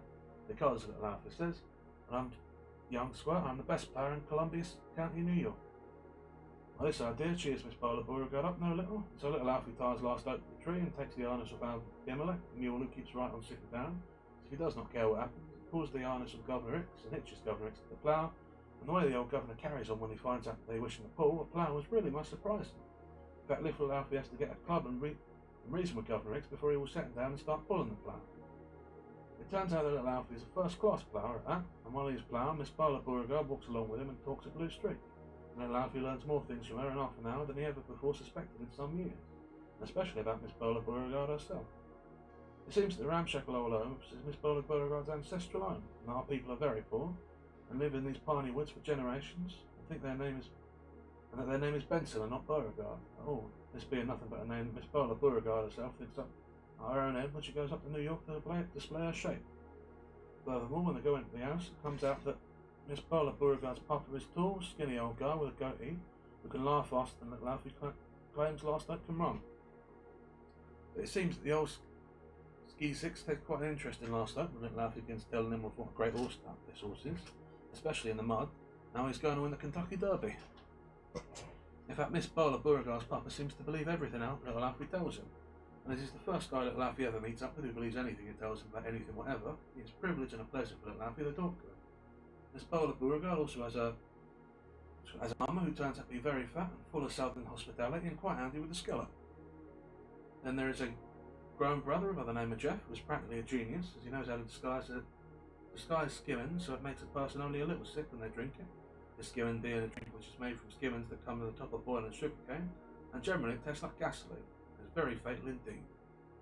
Now the consequences are little Alfie finds this place very pleasant. He decides to spend a few weeks there playing for his keep with the service of Governor X as a plough horse, especially as he is now practically engaged to Miss Bowler Beauregard all over again, and she will not listen to him leaving without her. They have no money for a railway fare, and little Alfie becomes very indignant when she suggests they can ride last hope on north, while he is riding Governor X, and wishes to know if she thinks the Derby candidate can be used for a truck horse. Well, this almost causes Miss Bowler Beauregard to start breaking the engagement all over again, as she figures it's a dirty crack about her head. Her papa steps in and says they must remain until Governor X gets through with the ploughing anyway, or we will know the reason why. So little Alfie stays and he puts up in all his spare time praying in last hope and wondering who he can write for enough dough to send Miss Bowler Beauregard north when the time comes. He trains last hope by walking him and galloping him along the country roads in person, taking care of him as if he's a baby. What with this work and the jog up from Miami, last hope feels out very strong and hearty, and anybody must admit that he's not a bad looking beetle, though maybe a little more leggy than some like to see. Now it comes a Sunday, and all day long there is a very large storm, with rain and wind that take the knocking over big trees, and one thing and another, and no one's able to go outdoors much. So late in the evening, little Alfie and Miss Bowler Beauregard and all the Bensons are gathered around the stove in the kitchen drinking skimmings. Little Alfie is telling them all over again about how last hope will win the Kentucky Derby, especially if it comes up mud, when they hear a hammering at the door. When the door is opened, who comes in but Mr. Paul D. there, sopping wet from head to foot, including his little moustache, and limping so he can scarcely walk, and naturally his appearance nonpluses Miss Bowler Beauregard and little Alfie, who can never forget that Mr. Paul D. there is largely responsible for the saddle galls he gets riding from Miami. In fact, several times since he stops at Miss Bowler Beauregard's ancestral home, little Alfie thinks of Mr. Paul D. there, and every time he thinks of him, he's in favour of going over to Mr. Paul D. there's shooting lodge on the Altamar and speaking to him severely. Miss Bowler Beauregard always stops him, stating that the proud old southern families in this vicinity are somewhat partial to the bankers and other rich guys from the north who have shooting lodges around and about in the piney woods, and especially on the Altamar, as these guys furnish a market for the local citizens, hunting gardens, corn liquor, and one thing and another. Miss Bowler Beauregard says as a guest of the Benson speaks to Mr. Paul D. Beard severely, it may be held against the family, and it seems that the Benson family cannot stand any more beasts against it, just at this particular time. So little Alfie never goes, and here all of a sudden is Mr. Paul D. Vere right in his lap. Naturally, little Alfie steps forward and starts winding up a large right hand with the idea of parking it on Mr. Paul D. Vere's chin. But Mr. Paul D. Vere seems to see that that's where there is hostility afoot, and he backs up against the wall and raises his hand and speaks as follows. Folks, Mr. Paul D. Vere says, I just got into a ditch in my automobile half a mile up the road. My car is a wreck, he says. My right leg seems so badly out, I'm just barely able to drag myself there. Now, folks, he says, it is almost a matter of life and death with me to get to the station at Tillingham in time to flag the Orange Blossom Special. It's the last train tonight to Jacksonville, I must be in Jacksonville before midnight so I can hire an aeroplane and get to New York by the time my bank opens at 10 o'clock in the morning. It's about 10 hours by plane from Jacksonville to New York, Mr. Paul Devere says. So if I can catch the Orange Blossom, I'll be able to just about make it. Then he goes on speaking in a low voice and states he receives a telephone message from New York an hour or so before at his lodging, telling him he must hurry home and right away afterwards, while he's trying to telephone the station to tell them to make sure they will hold the Orange Blossom until he gets there, no matter what, all the telephone and telegraph wires around the back go down in the storm. So he starts for the station in his car, and just as it looks as he may make it, his car runs smack down in a ditch. Mr. Paul Devere's leg is up. There's no chance he can walk the rest of the way to the station. And there Mr. Paul Devere is. It's a very desperate case, folks, Mr. Paul Devere says. Let me tell you what, automobile, and I'll reward you liberally. Well, at this, Miss Bowler Beauregard Papa looks at the clock on the kitchen wall and states, "We don't keep an automobile, neighbour," he says. "And anyway, it is quite a piece from here to Tillingham. Your Orange Blossom is due in 10 minutes. I do not see how I can possibly make it. Rest your hat, neighbour." Miss Bowler Beauregard's Papa says, "And have some skimming, and talk things easy, and I'll look at your leg and see how bad you've done." Mr. Paul Devere seems to turn as pale as a pillow as he hears of it about the time, and he says, "Lend me an horse and buggy," he says. "I must be in New York in person in the morning. No one else will do but me," he says. As he speaks these words, he looks at Miss Bowler Beauregard and then at little Alfie as he is speaking, personally. Though up to this time he does not look at either of them after he comes in the kitchen. "Why, neighbour," Miss Bowler Beauregard's Papa says, "we do not keep a buggy, and even if we do keep a buggy, we do not have time to hitch up anything to a buggy, neighbour," he says. "They're certainly on a bust if you think you can catch the Orange Blossom now." "Well then," Mr. Paul Devere says very sorrowful, "I'll have to go to jail." And he flops himself down in the chair and covers his face with his hands, and he is a spectacle such as bound to touch almost any heart. And when she sees him in this state, Miss Bowler Beauregard begins crying because she hates to see anybody as sorrowful as Mr. Paul Devere. Between sobs, she asks little Alfie to think of something to do about the situation.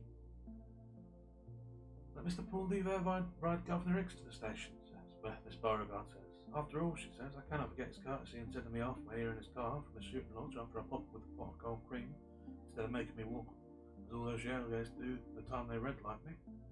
"Why," little Alfie says, "it's a mile and a quarter from the gate out to the station." "I know," he says, "because I get a guy in an automobile to clock it on the meter one day last week. They're going to give Last Hope a workout over the full Derby route pretty soon. The road must be fetlock deep in mud at this time, and," little Alfie says, "Governor Hicks cannot as much as stand up in the mud.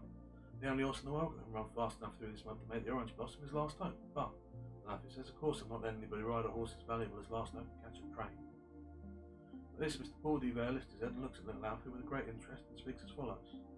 "How much is this valuable horse worth?" Paul Devere says. "Why," little Alfie says, "he is worth anyway 50 G's to me because," he says, "this is the sum that Colonel Wynn has given to the winner of the Kentucky Derby. There is no doubt whatever that Last Hope will be this winner, especially," little Alfie says, "if it comes up mud. I do not carry any such large sum of money as you mentioned on my person," Mr. Paul Devere says, "but," he says, "if you're willing to trust me, I will give you my IOU for same, just to let me ride your horse to the station. I'm one of the best amateur steeplechase riders in the Hunters Club," Mr. Paul Devere says, "and if your horse can run all there, he is still a chance for me to keep out of jail." Now, the chance that little Alfie wins will by no means consider extending a loan of credit of 50 G's to Mr. Paul Devere or any other banker, especially a banker who is at once an amateur steeplechase jock. If there is one thing little Alfie doesn't trust, it is an amateur steeplechase jock. Furthermore, little Alfie is somewhat offended because Mr. Paul Devere seems to think he is running a livery stable. Miss Bowler Beauregard is now crying so loudly nobody can scarcely hear themselves think. Little Alfie gets to figuring what she may say to him if he does not rent Last Hope to Mr. Paul Devere at this time. It comes out later that Last Hope does not happen to win the Kentucky Derby after all. So he finally says right, and Mr. Paul Devere at once outs with a little gold pencil and a notebook and scribbles off a mark of 50 G's to little Alfie. The next thing anybody knows, little Alfie is leading Last Hope out of the barn and up the gate with nothing on him but a bridle, as little Alfie does not wish to waste time saddling, and as he is boosting Mr. Paul Devere on the Last Hope, little Alfie speaks as follows. "You have 3 minutes left," little Alfie says. "It's almost a straight course except for a long turn going around the last corner. Let this fellow run," he says, "and you will find plenty of mud all the way. But," little Alfie says, "this is a mud running fool. In fact," little Alfie says, "you're pretty lucky as it comes to mud. You're pretty lucky it comes up mud, I should say." And he gives Last Hope a smack on the hip, and away goes Last Hope, lickety-split through the mud, and anybody can see from the way Mr. Paul Devere is sitting on him, Mr. Paul Devere knows what time it is when it comes to riding. And little Alfie himself says he never saw a better seat anywhere in his life, especially for a guy who's riding bareback. Well, little Alfie watches them go down the road in the glob of mud, and it will always be one of the last large regret to little Alfie's life that he leaves his split-second super and a knock in Miami, because he says he's sure Last Hope runs the first quarter through the mud faster than any quarter has ever run before in this world.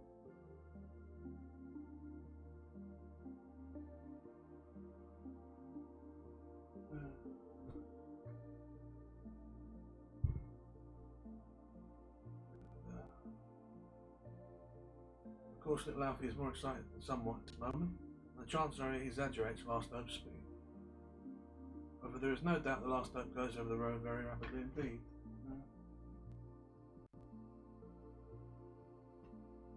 Bots.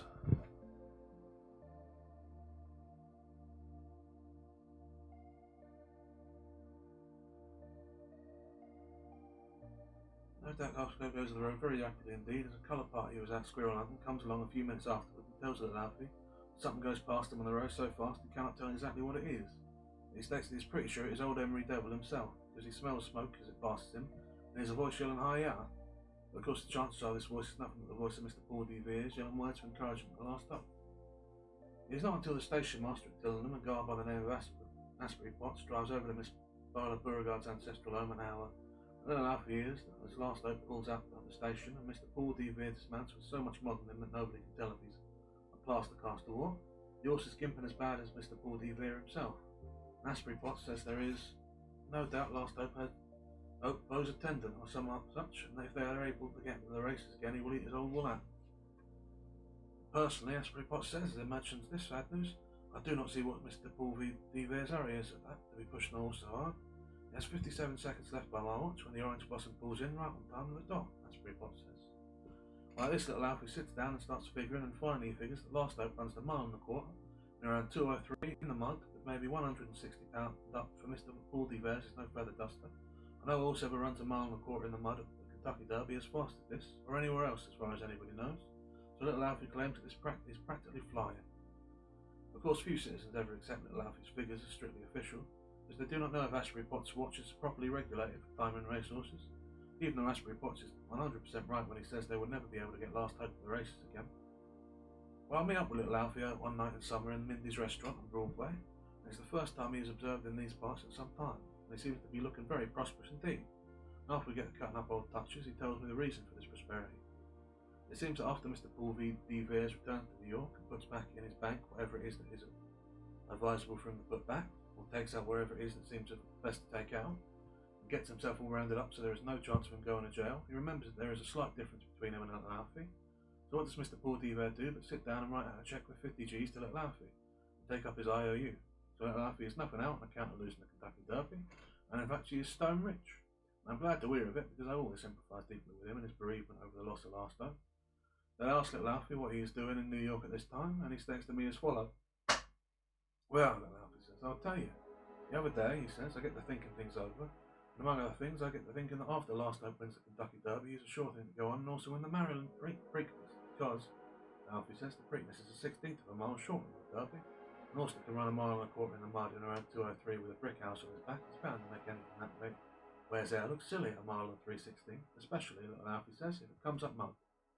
So, little Alfie says, I'm going to call on Mr. Paul D. Veer and see if he does not wish to pay me the Preakness stake too, because, he says, I'm building the finest house in South Georgia at Last Hope, which is my Stockholm farm where Last Hope himself is on public exhibition. I can always use a few bobs here and there. Well, Alfie, says I, it seems to me a very fair proposition indeed, and, I say, I'm sure Mr. Paul D. Veer will take care of it as soon as he is called to his attention. There is no doubt you and Last Hope are of great service to Mr. Paul D. Veer. By the way, Alfie, I say, whatever become of Governor X? Why, little Alfie says, you know Governor X turns out to be a terrible disappointment to me as a plough horse. He learns how to sit down from Abimelech, the mule, and nothing will make him stir, even the same encouragement I gave him the day he drops down the third alive. But, little Alfie says, my ever-loving wife is figuring out on using the old Governor as a saddle horse for our twins, Bola and little Alfie Jr., when they get old enough. Although, he says, I tell a Governor will never be worth a dime in such a way, especially, Alfie says, if it comes up mud. Where?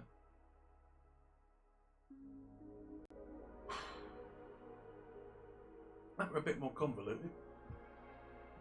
I didn't enjoy that one as much as I have the last three, I should say. I'm not exactly sure why. I think it felt a little bit longer. I'm not sure if it actually was. It just felt that way.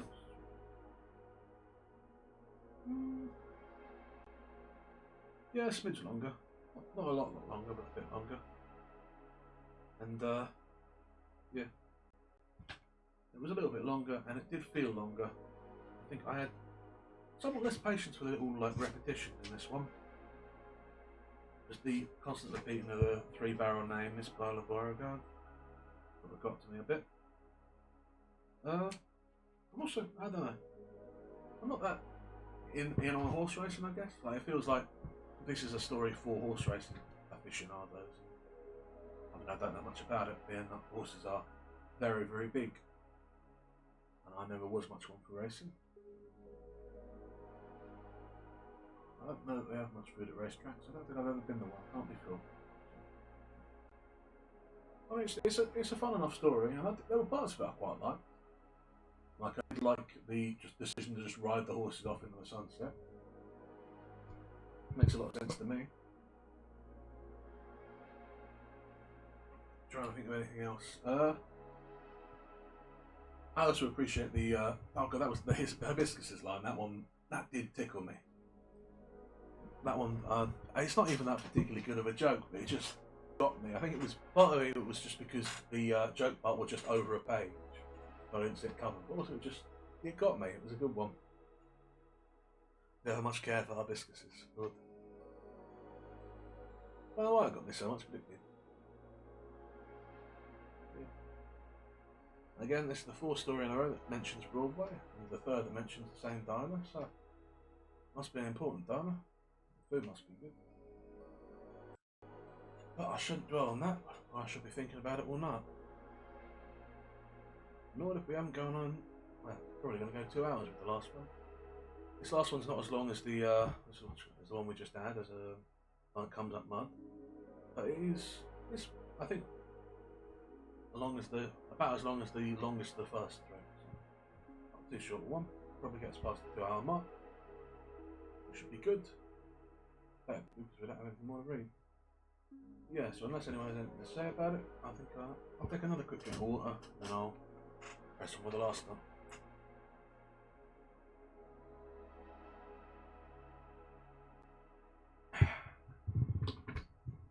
I think the water's just normal today, but it feels very refreshing.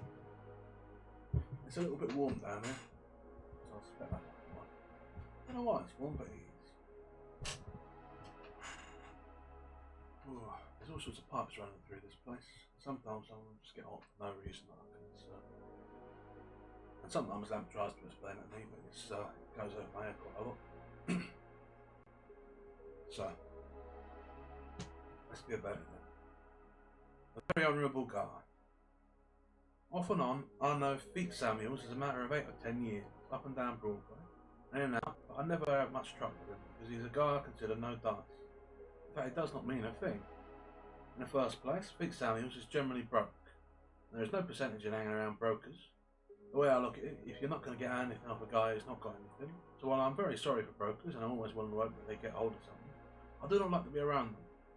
An ongoing old timer who knows what he's talking about says to me, "My boy," he says, "always try to rub up against money, for if you rub up against money long enough, some of it may rub off on you." So in all the years I'm around this town, I always try to keep in with the eye shops and guys who carry those large coarse banknotes around with them. I stay away from small operators and chiselers and brokers. And Pete Samuels is one of the worst brokers in this town. Has been such as long as I've known him. He's a very heavy guy with several chins, and very funny feet, which is why he's called Feet. His feet are extra large feet, even for a big guy. Dave the Dude says Feet wears violin cases and shit. Of course, this is not true, because Feet cannot get either his feet in a violin case, unless it is a case for a very large violin, such as a cello. I see Feet out on the night of the Hot Box, which is a nightclub. One night at the Hot Box, which is a nightclub, dancing with a doll by the name of Hortense Hathaway, who is in Georgie White's Scandals, and what she is doing but standing on Feet's feet, as if she's on sled runners, and Feet never knows it. He only thinks the old gondolas are a little extra heavy to shove around that night, because Hortense is no invalid, but she's a good rangy wet. She has blonde hair and plenty to say, and her square moniker is Annie O'Brien, and not Hortense Hathaway at all. Furthermore, she comes from Newark, which is in New Jersey, and her papa is a taxi jockey with the name of Scush O'Brien, and a very rough guy, at that, if anybody asks you. Of course, the daughter of a taxi jockey is as good as anybody else for Georgie White's Scandal, as long as her shape is okay. Nobody ever hears any complaint from the customers about Hortense or this proposition. On this proposition, she's what's called a showgirl, and all she has to do is walk around and about Georgie White's stage with only a few light bandages on, and everybody considers her very beautiful, especially from the neck down. I never care much for Hortense, but she's very fresh to people. I often see her around nightclubs when she is in these deadfalls. Hortense generally is wearing quite a number of diamond bracelets, or fur wraps, and one thing and another, so I judge she is not doing bad for a doll from Newark, New Jersey. Of course, Sweet Samuels never knows why so many other dolls beside Hortense are wishing to dance with him. He gets to thinking maybe it's because he has the old sex appeal. He's very sore indeed, and Emery, the head waiter at the hot box, asked him to please stay off the floor except for every 10th dance, because Feet's feet takes up so much room when he's on the floor. Only two other dancers can work out at the same time, it being a very small floor. I must tell you more about Feet's feet, because they are very remarkable feet indeed. They go off at different directions under him, very sharp, so if you will see Feet standing on a corner, it is very difficult to tell which way he's going, because one foot will be headed one way, and the other foot the other way. In fact, guys around Mindy's restaurant often make bets on the proposition as to which way Feet is heading when he is standing still. What Feet Samuels does for a living is the best he can, which is the same thing many other guys in this town do for a living. He hustles some around the racetracks and crack games and prize fights, picking up a few bobs here and there as a runner for the bookmakers or scalping bets or steering suckers. He's never really in the money in his whole life. He's always owing and always paying off, and I never see him but he is troubled with the shorts as regards to that. The only good thing you can say about Feet Samuels is he's very honourable about his debts, and what he owes he pays when he can. Anybody would tell you this about Feet Samuels, though of course it is only what a hustler such as Feet must do if he wishes to protect his credit and keep in action. Still, you'll be surprised by how many guys forget to pay. It's because Feet's word is considered good at all times that he is nearly always able to raise a little dough, even off the brain. And the brain is not an easy car for anybody to raise dough off of. In fact, the brain is very tough about letting people raise dough off them. If anybody gets any dough off the brain, he wishes to know right away what time they are going to pay it back with certain interest. And if they say 5:30 Tuesday morning, they better not make it 5:31 Tuesday morning, or the brain will consider them very unreliable and never let them have any money again. When a guy loses his credit with the brain, he is in a very tough spot indeed in this town, but the brain is the only man who always has dough. Furthermore, some very unusual things often happen to guys who get money off the brain and fail to kick it back just when they promise, such as broken noses and sprayed ankles and other injuries. The brain has people around him who seem to resent guys getting dough off him and not kicking it back. Still, I know the brain and some very surprising guys have dough, because he has a bug that he is a wonderful judge of guys' characters, and he is never wrong on them. Although I must say that no guy who gets dough off the brain is more surprising than Feet Samuels. The brain's right name is Armand Rosenthal, and he is called the brain because he is so smart. He is well known to one and all in this town as a very large operator in gambling, and one thing and another, and nobody knows how much dough the brain has except he must have plenty, because no matter how much dough is around, the brain sooner or later gets hold of all of it. Someday I will tell you more about the brain, but right now I wish to tell you about Feet Samuels. It comes on a tough winter in New York, what with nearly all hands who have the price going in Miami, Havana and New Orleans, leaving the brokers behind. There's very little action of any kind in town when the art shop's gone, and one night I ran into Feet Samuels in Mindy's, and he's a very sad indeed. He asked me if I happen to have a finish on me, but of course I'm not giving a finish to guys like Feet Samuels.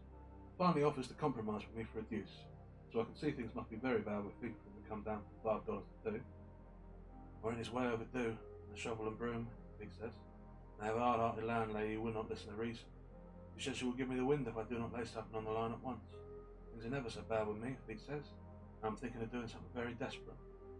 I can't think of anything desperate for Feet Samuels to do, except maybe go to work, and I know he's not going to do such a thing no matter what happens. In fact, in all the years I'm around Broadway, I never known any broker to get desperate enough to get work. Once he had Dave the dude offered Feet Samuels a job riding rum between here and Philly at a good wage, but Feet turns it down because he claims he cannot stand the open air, and anyway, Feet says he hears riding rum is illegal, and he may land the guy in the poking. To know whatever Feet is going to do will be difficult.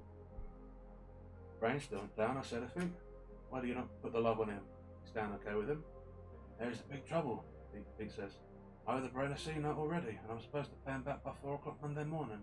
Where I'm going to get $100, I do not know. They say nothing. The other 10 I must give him for interest. What are you figuring on doing? I asked. It's now Thursday. I can see Feet has very little time to get together such a lump. I'm figuring on scragging myself, he says, very sad.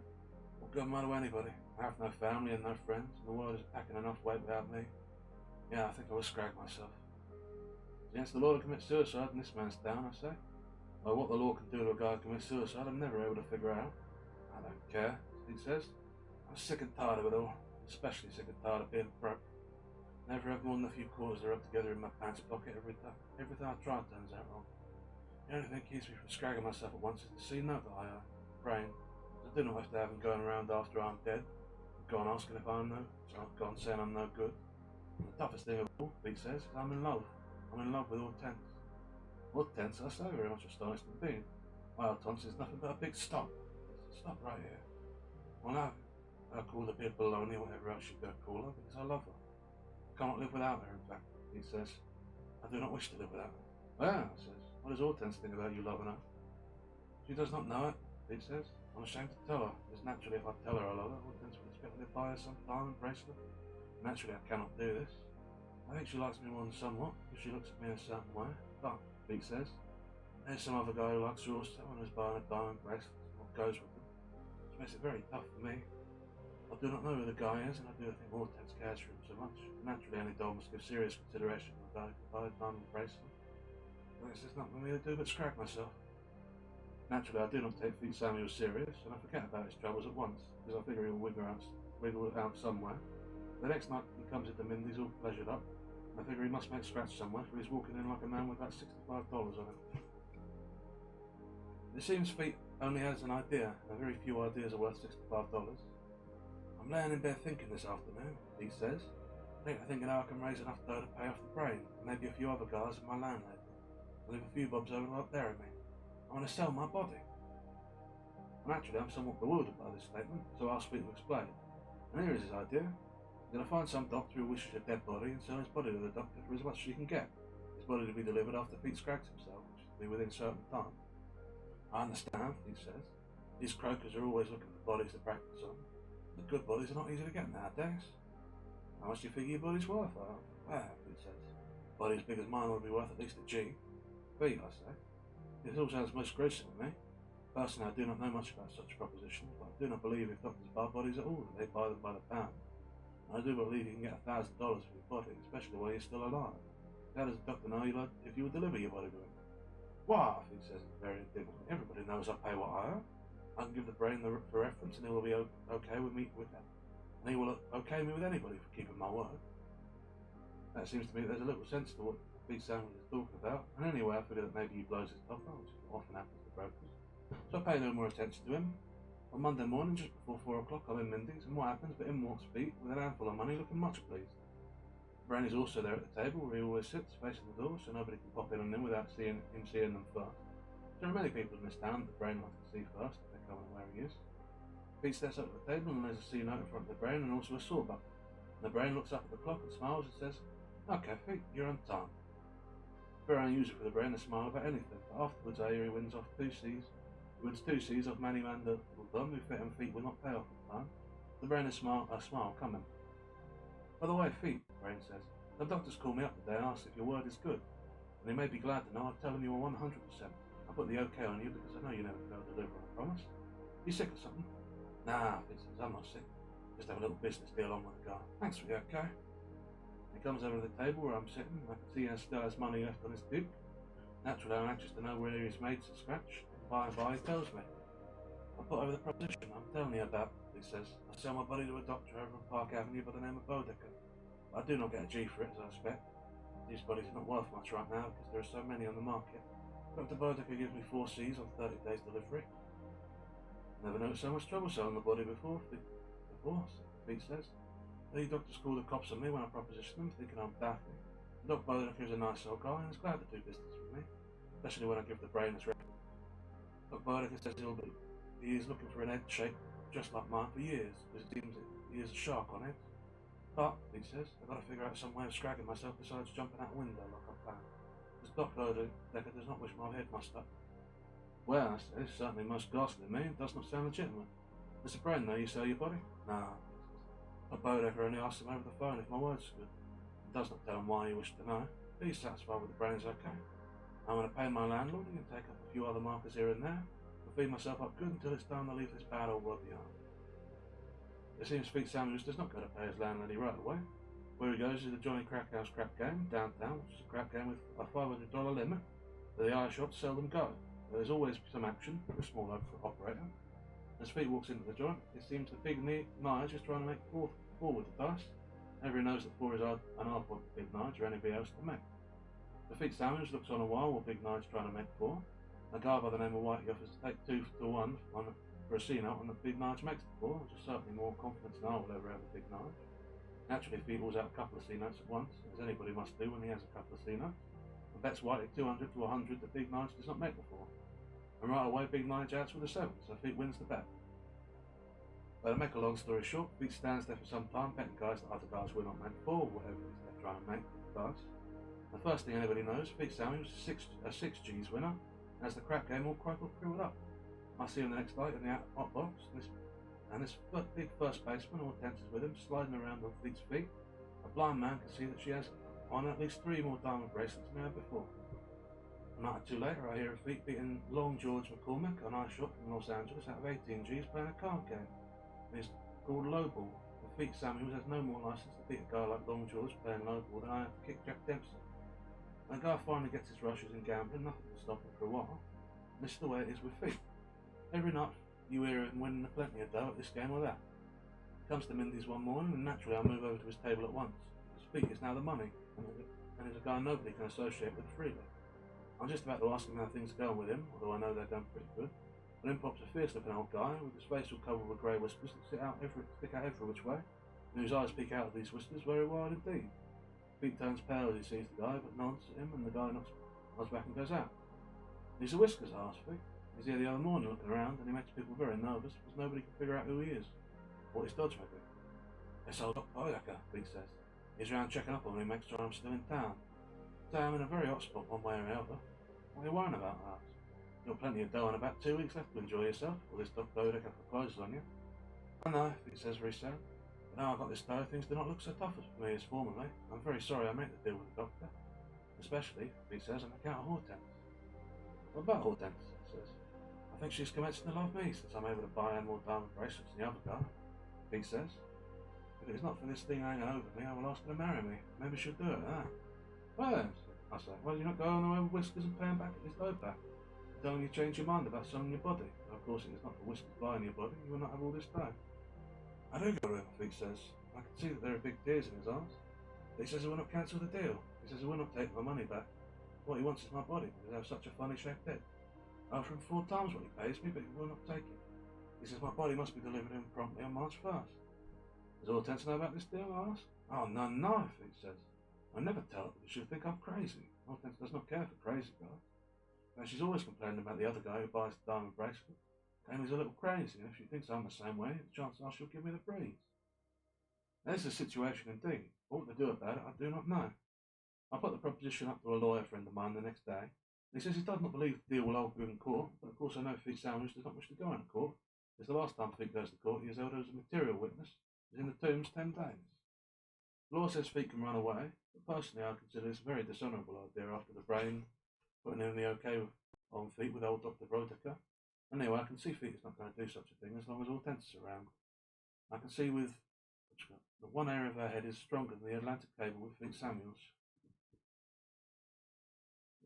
A week slides by and I do not see so much of Feet, but I hear of him murdering craps games and short card players and winning plenty, and also going around the nightclubs with Hortense.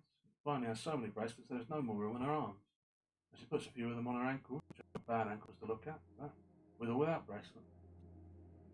Then goes another week, and it just happens I am standing in front of Mindy's about 4:30 one morning, thinking that Feet's time must be up, wondering how he makes out with old Doc Bodecker. All of a sudden I hear a flippity-plop coming out from Broadway, and what do I see but Feet Samuel's running so fast he's passing taxis that's going 35 miles an hour. I'm standing still. He's certainly stepping along. There are no traffic lights, not much traffic, such an hour in the morning. Feet passes me in a terrible hurry, and about 20 yards behind him comes an old guy with grey whiskers. I can see it's nobody but Doc Bodecker. What is more, he has a big long knife in one hand. He seems to be reaching for Feet at every jump with the knife. This seems to be a most surprising spectacle, and I follow him to see what comes of it. And I can see at once that Doc Bodecker is trying to collect Feet's body himself. I'm not much of a runner, and they're out of my sight in no time. And only that I am able to follow them by ear through Feet's feet going probably plop, I will never trail them. If turn east into 54th Street off Broadway. When I finally reach the corner, I see a crowd halfway down the block in front of the yacht box, and I know this crowd has something to do with Feet and Doc Bodeker even before I get to the door. I find that Feet goes on, and while the Doc Bodeker is arguing with Soldier Sweeney, the doorman, as Feet passes the soldier, he tells the soldier not to let the guy in who is chasing. And the soldier, being a good friend of Feet, is standing the door off. It seems that Hortense is in the yacht box waiting for Feet, and naturally she is much surprised to see him coming all out of breath, so is everybody else in the job, including Emery, the head waiter, who afterwards tells me what comes off there. Did you see how I'm acting from? The crazy man's chasing me with a butcher knife, he says to Hortense. He gets inside, I'm a goner. He's down at the door trying to get in. And I say one thing for Hortense, and this is she has plenty of nerve. Of course you expect the daughter of Scush O'Brien to have plenty of nerve.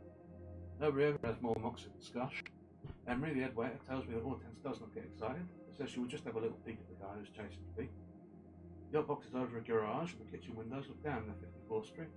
While Doc Bodeker is arguing with Soldier Sweeney, I hear a window lift, and who looks out but Hortense. She takes one squint and yanks in her head quick, and Emery tells me afterwards, she shrieks, "My lord, Feet, that's the same old daffy old guy who sends me all the bracelets and wishes to marry me." And wishes to marry me. And he's the guy I sell my body to, he says, and then he tells Hortense the story of his deal with Doc Bodeker. It's all for you, Horty, Fleet says, although of course this is nothing but a big lie. This is all for the brain at the beginning. I love you, and I only wish to get a little go at dough to show you a good time before I die. If not for this deal, I will ask you to be my ever-loving wife. What happens, but Hortense plunges right in the Feet's arms and gives him a big kiss on his ugly mug, and says to him like this, I love you too, Feet, because nobody ever makes such a sacrifice as to offer their body for me.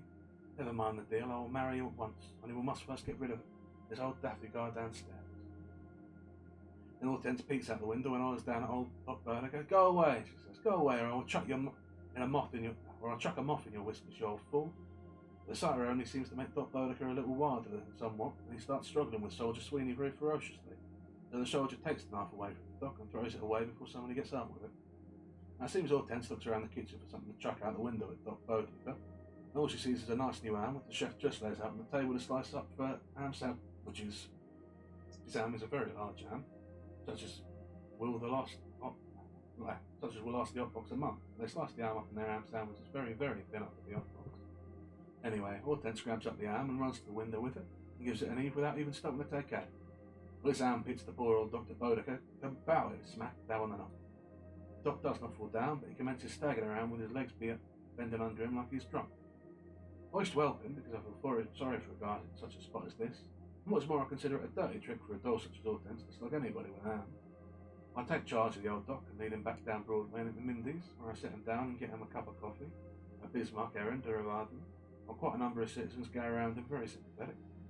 My friends, the old Doctor says, finally looking at him, you see in me a broken-hearted man. I'm no crackpot, though of course my relatives may give you an argument on this proposition. I'm in love with Hortense. I'm in love with her from the night I first see her playing part of Sunflower in Scandals. Wish to marry her. I'm a widower of long standing, but somehow my idea of me marrying anybody never appeals to my sons and daughters. In fact, the Doc says, dropping his voice to a whisper, sometimes they even talk of locking me up when I wish to marry somebody. So naturally I never tell them about Hortense, because I fear they may try to discourage me. I'm deeply in love with her, and send her many beautiful presents, although I'm not able to see her often on account of my relatives. I find out Hortense is carrying on with this Fleet Samuels. I'm desperately jealous, the Doc says. I do not know what to do. Finally, fate sends this Fleet to me offering to sell his body. Of course, I'm not practicing the year. I keep an office on Park Avenue just for old time's sake. And it's to this office he comes. At first, I think he is crazy. He refers me to Mr. Armand Rosenthal, the big sporting man, who assures me that Fleet Samuels is all right. The idea strikes me that if I make a deal with Fleet Samuels for his body as he proposes, he'll wait until the time comes to pay his obligation and run away. And, the Doc says, I'll never be troubled by his rivalry for the affections of Hortense again. He does not depart. I do not reckon on the olden power of love.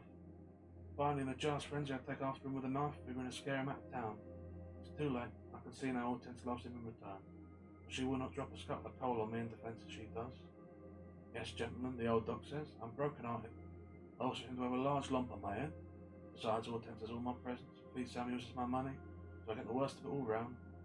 I only hope and trust that my daughter Eloise, who is Mr. Sidney Simmons' Braddon, does not hear of this, or she may be as mad as the time I wish to marry the beautiful cigarette girl and Jimmy Killings. Here Doc Bodeker seems all busted up by his feelings and starts to shed tears. Everybody is feeling very sorry for him indeed, and up steps the brain who has taken everything in. Don't worry about your presence, you know, though, the brain says. I'll make everything good, because I'm the guy who okays feet sandwich with you. I'm wrong on a guy for the first time in my life. I must pay. Feet sandwich will be very, very sorry when I find him. Of course, I do not figure on a doll in the case, and this always makes quite a difference, so I'm really not 100% wrong on the guy at that. But, the brain says in a very loud voice for everyone here, Feet sandwich is nothing but a dirty Welsher for not running his body to you as per agreement. And as long as he lives, he will never get $1 off, or another okay off of me or anybody I know. His credit is ruined forever on Broadway. I judge that Feet and Hortense do not care. The last time I hear of them, they were away over in New Jersey. Not even the brains guys dare to bother them on account of Scotch O'Brien. I understand they are raising chickens and children right and left. And all of Hortense's bracelets are now in new municipal bonds, which I'm told are not bad bonds at all. And that's the end of A Very Honourable Guy. They were quite a good story too. I must admit, I wasn't seeing the doctor being the other fellow who was after Hortense. That was a fun little twist. I shouldn't say that. I think it's a little unfair of the brain to be saying that he was a welcher at the end. I mean, he didn't run out with the money. He even offered to pay him back, what, 4 times? I think that's pretty fair.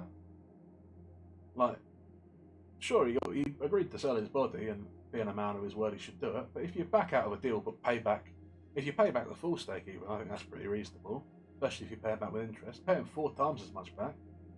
I think he was fair enough. I think the brain's off there. But then again, he was talking to a crazy man who'd chased a man with a knife, so who's to say? I don't know. I quite enjoyed that, all told. But yeah. I quite like the Damon Runyon stuff. I don't think I have any more of his. Well, I don't think the pile I found his stuff in there's any more in it, which is a shame because I enjoyed it. But I have to keep an eye out around the library. Might run into more of him. I think I like him as an author. I must admit, some of his stories were. Well, I guess I'm saying that some of his stories. What I really mean is the come up month one just ran a bit long on me. Maybe it wasn't a bad one. It just ran a little longer than I cared for. I enjoyed most of the rest of them. I think probably especially. I think the Snatching of Bookie Bob is my favourite of this lot. But I think Honourable Guy's pretty good too. I liked all of them really. I think probably. I don't know. I'm torn on sense of humour. Sense of humour I really enjoyed while I was reading it, but in retrospect, quite dark, especially the ending. I don't know. Although I think they're fun. I do like the little world that's built up around Broadway here. It strikes me as an interesting place. A very disreputable place, which appeals to me. But yeah, I don't think there's much more for me to say here, really. These are all short enough and, I guess, self-contained enough. There's not really a lot to say in an overarching sense, other than maybe some stuff about the economic realities of Broadway and New York in the time period of, I guess, the 1930s, which seemed to be pretty hard up and very, very criminally minded, which I can respect. But yeah, I like these stories, they were fun. I hope I'll run into some more of them. And I hope I'll one day live somewhere as disreputable. Actually, at least no, the library's not disreputable. I was going to say it was quite disreputable, but it's just a bit run down, really. There's no people there to do crimes other than me. And even I'm not technically doing crimes, because while I do bill for all these books, I do it at Lamp's orders, and he's in charge of the place, so it's just organised and stuff. I'm going to start stealing things. Okay, so I know you guys can't hear. Lampy's now yelling in my mind about the idea of me stealing things.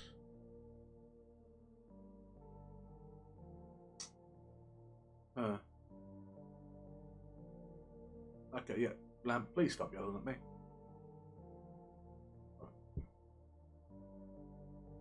I'm not going to start stealing things. That being said, Lamp, you remember how you keep talking about how you hate what's it called? The Order, or whatever you call them, the people who ran this place, always hoarded artifacts. And how if you could, you'd be letting them out, but you can't because of your programming, yeah? Now let's just say for a moment that a person were inclined to to understand the protocols that were made for how one was supposed to look after these artifacts. And a certain administrator, like a lamp, maybe, for example, how often would they need to look into the storage and safety of those artifacts, would you say? You see what I'm proposing, don't you? Okay, so there aren't loops. Okay, well, we'll work something out. You want crimes done, I want to do crimes. We'll figure something. Look, we'll get to it. Okay.